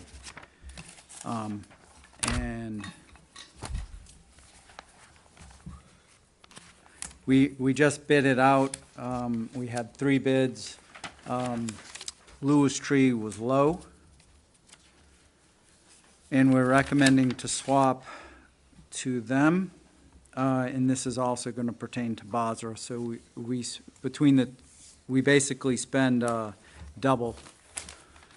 So we spend the same amount in Basra as we spend here. We have the same amount of crews. The difference this year is we also added a supervisor to go around and do QA/QC to make sure we're keeping a move on. Because we believe we could have a little bit better productivity overall from the tree crews. We had some feedback from commissioners at Basra Light and Power that said, hey, I'm looking for the tree truck and I don't see the tree truck. So it's about accountability.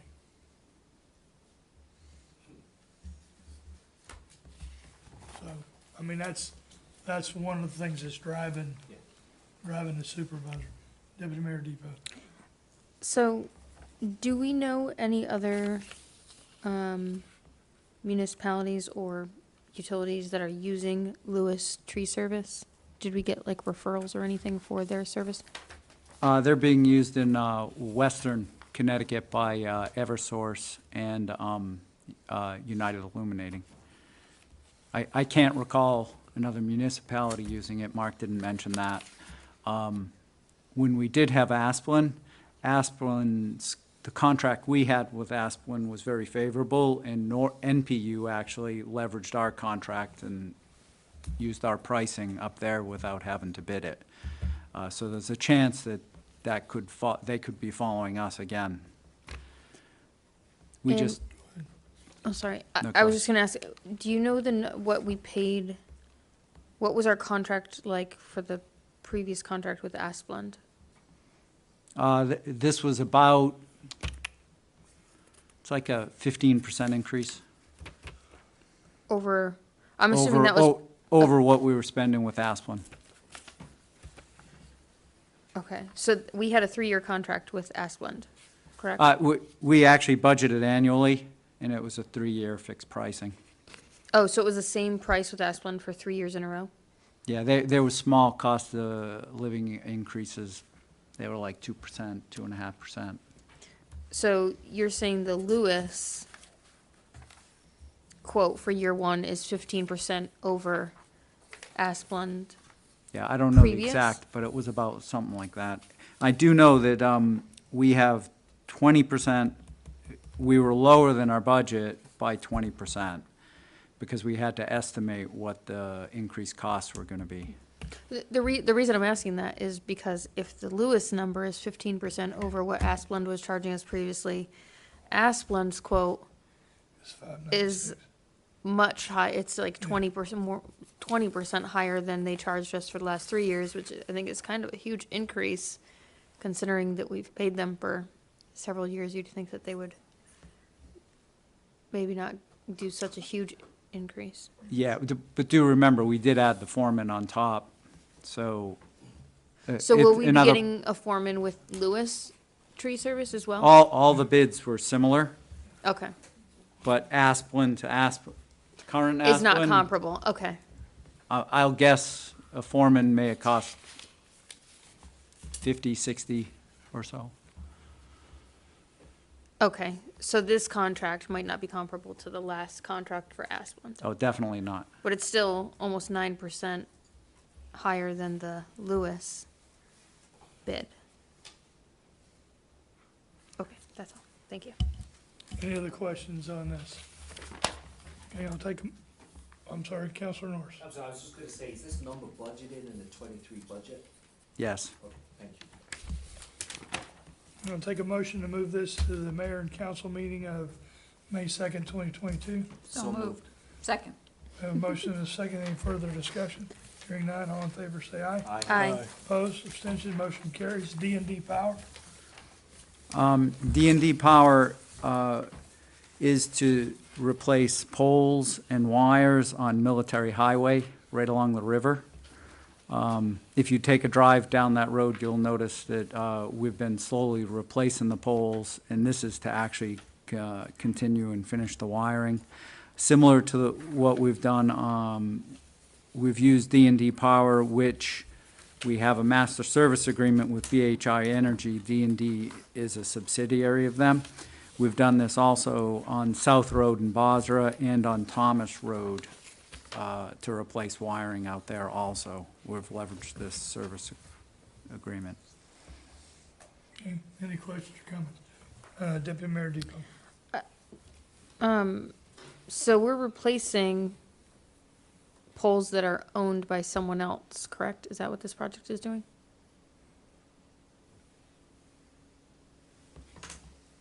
The SNET poles? Are we replacing those with our own poles that we will own? If a lot of the poles SNET has replaced, Okay, that are theirs, some are ours.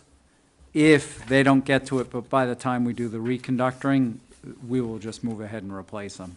does that mean, because I know we had an issue with a pole that came down and we had to wait for them to come fix their pole. So will that alleviate that issue for the future, any of them that we replace? that we- Generally, when you replace it, there's a tracking software that goes, we actually back bill them and they back bill us. Oh, so if- they'll still own the pole? The tag, the SNE tag. It's more continues- curiosity, because I don't understand how that works. Yeah, no, but- the GU poles stay GU, the SNET poles stay SNET. So it's like a professional courtesy. And actually, it's not SNET, it's Frontier at this point. So, as a general rule, the pole is replaced by the utility that owns it, and the other utilities will wait. Okay, Unless it's an emergency, or unless you're moving ahead with a project and you've had it on the Frontier list for 3 years and they still haven't done it for you yet. Okay. And you just decide you gotta get it done. so if we end up having to replace some of their poles, then we just bill them for the work? It back bills. Yeah. Okay, thank you. Any other questions on this? Any? I'll take a motion to move this to mayor and council meeting of May 2nd, 2022. You so moved, Mayor. Second. We have a motion and a second. Any further discussion? Hearing none, all in favor say aye. Aye. Opposed, abstention, motion carries. Power Electric. You can tell by the order of magnitude of this buy is that this is the transmission project. This is 100% PTF, meaning that it will be reimbursable by the transmission system once we replace it. PAR will be the contractor that is replacing the wood poles with the steel poles that are actually, I was informed earlier today, going to be delivered this Wednesday to the yard where they're being delivered to in Franklin. PAR is the contractor being used for Eversource for the non-GU portion of the transmission project. So we're leveraging them.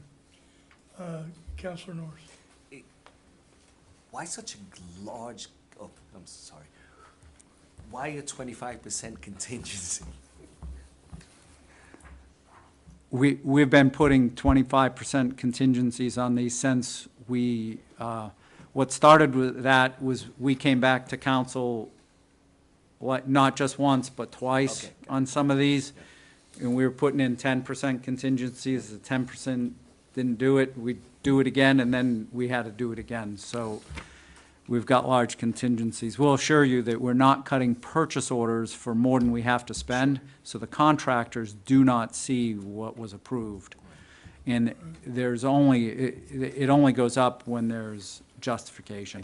I got it. I think one time we had a 50% contingency on something that was short lead.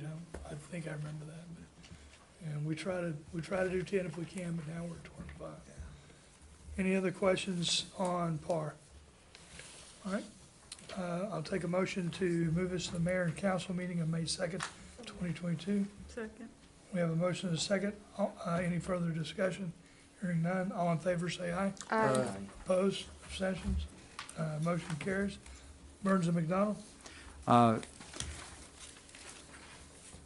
The PAR work that we just discussed is going to have oversight and supervision with boots on the grounds using this Burns and McDonald spend to make sure that the poles are installed correctly.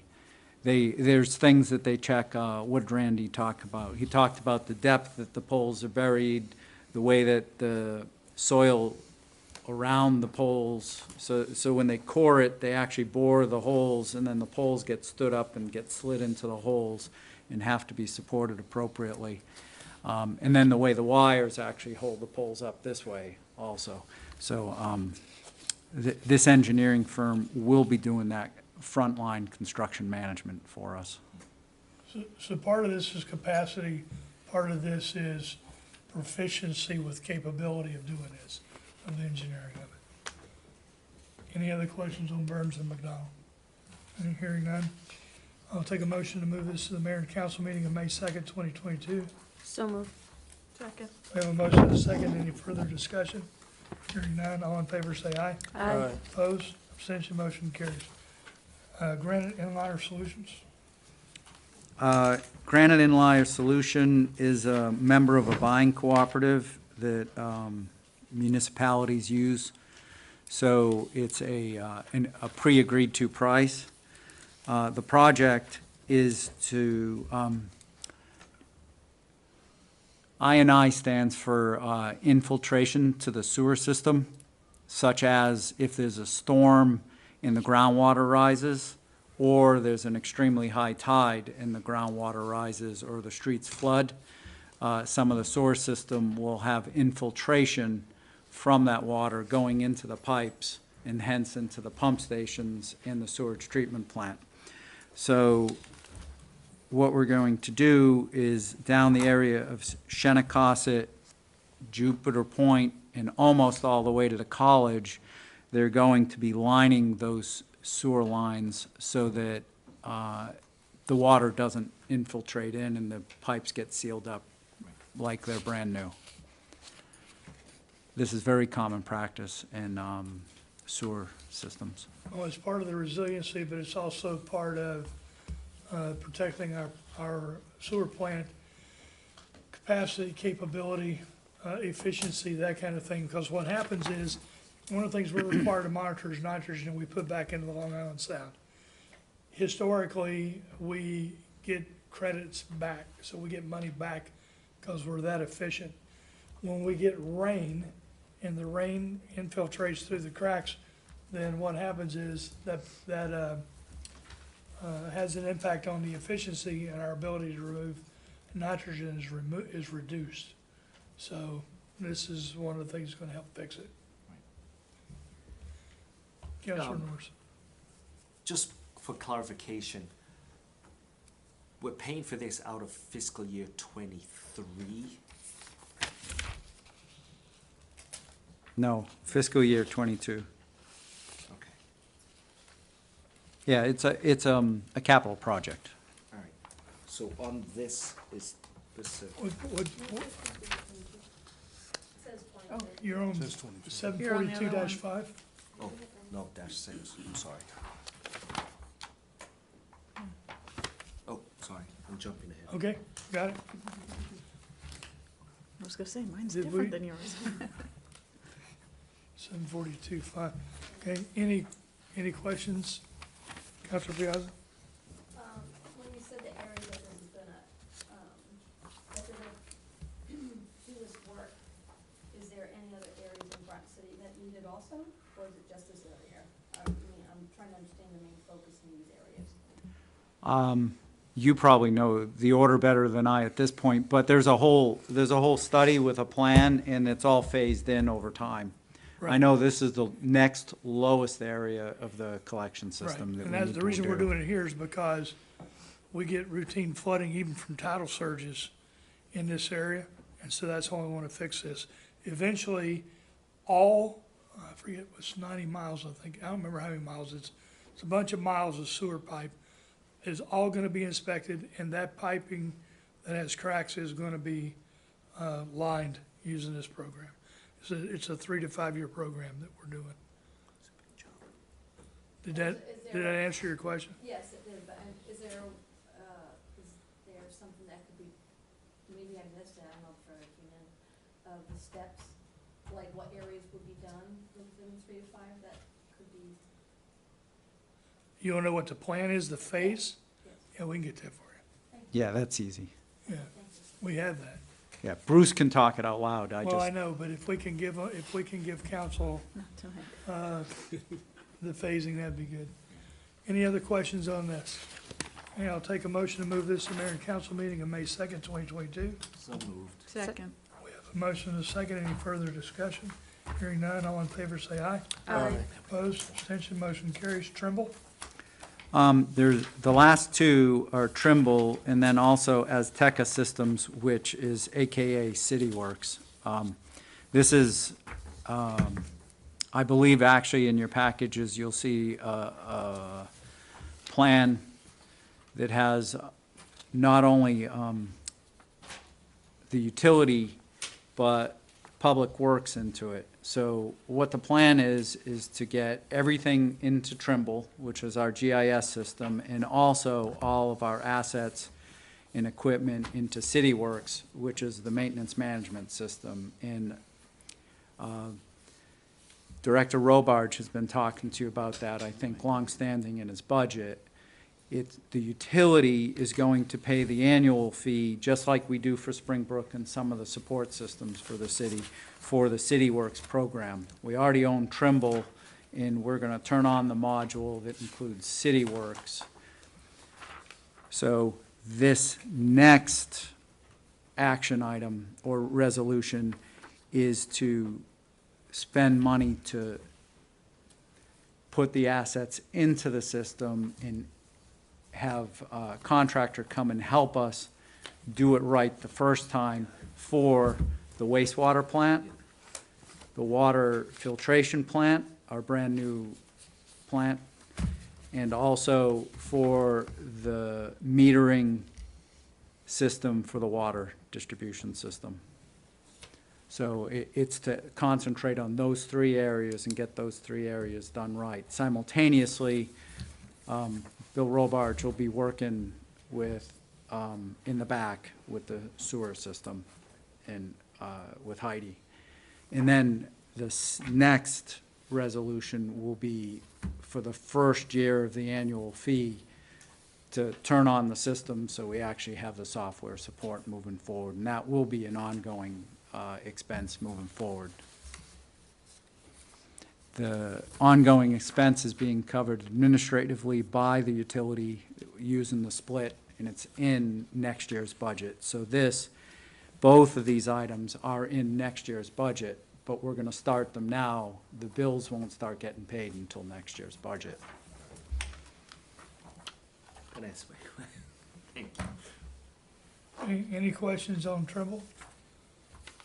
Okay, I'll take a motion to move this to the mayor and council meeting on May 2nd, 2022. Second. So we have a motion and a second. Any further discussion? Hearing none.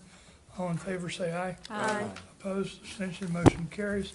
And I'll take a motion to move Azteca Systems to the mayor and council meeting on May 2nd, 2022. So moved. Second. We have a motion and a second. Any further discussion? Hearing none, all in favor say aye. Aye. Opposed, abstention, motion carries. And lastly, I will take a motion to adjourn. I make a motion to adjourn? Second. We have a motion. He said adjourn. Stop. Oh, shoot. Financials, We didn't do this. What do you do, what? financials. Oh, wow, you're right. Well, I'll be. Too late. I just want to add just one thing. I'm not going to go through the financials due to the time, but what I do want to do is hand out the city financials, and also we just received today the suspense listing from the tax collector. So I just wanted to hand that out, so when you see it on next Monday's meeting, you'll know what it's the routine. Inform me anyway. Yeah. So, all in favor, say aye. Aye. Aye. Opposed, abstention, motion carried. You have my, is that mine there? Is that mine? I can read it myself later. My apologies. Thank you, council, for your patience. Wait, what? All right. My apologies, This Ron. is what he said he wanted to give us just now. Yes, okay. I want to make sure that you didn't give me your copy. No, I got my He was copy. also coming around with copies. I was just confused. Ron was like,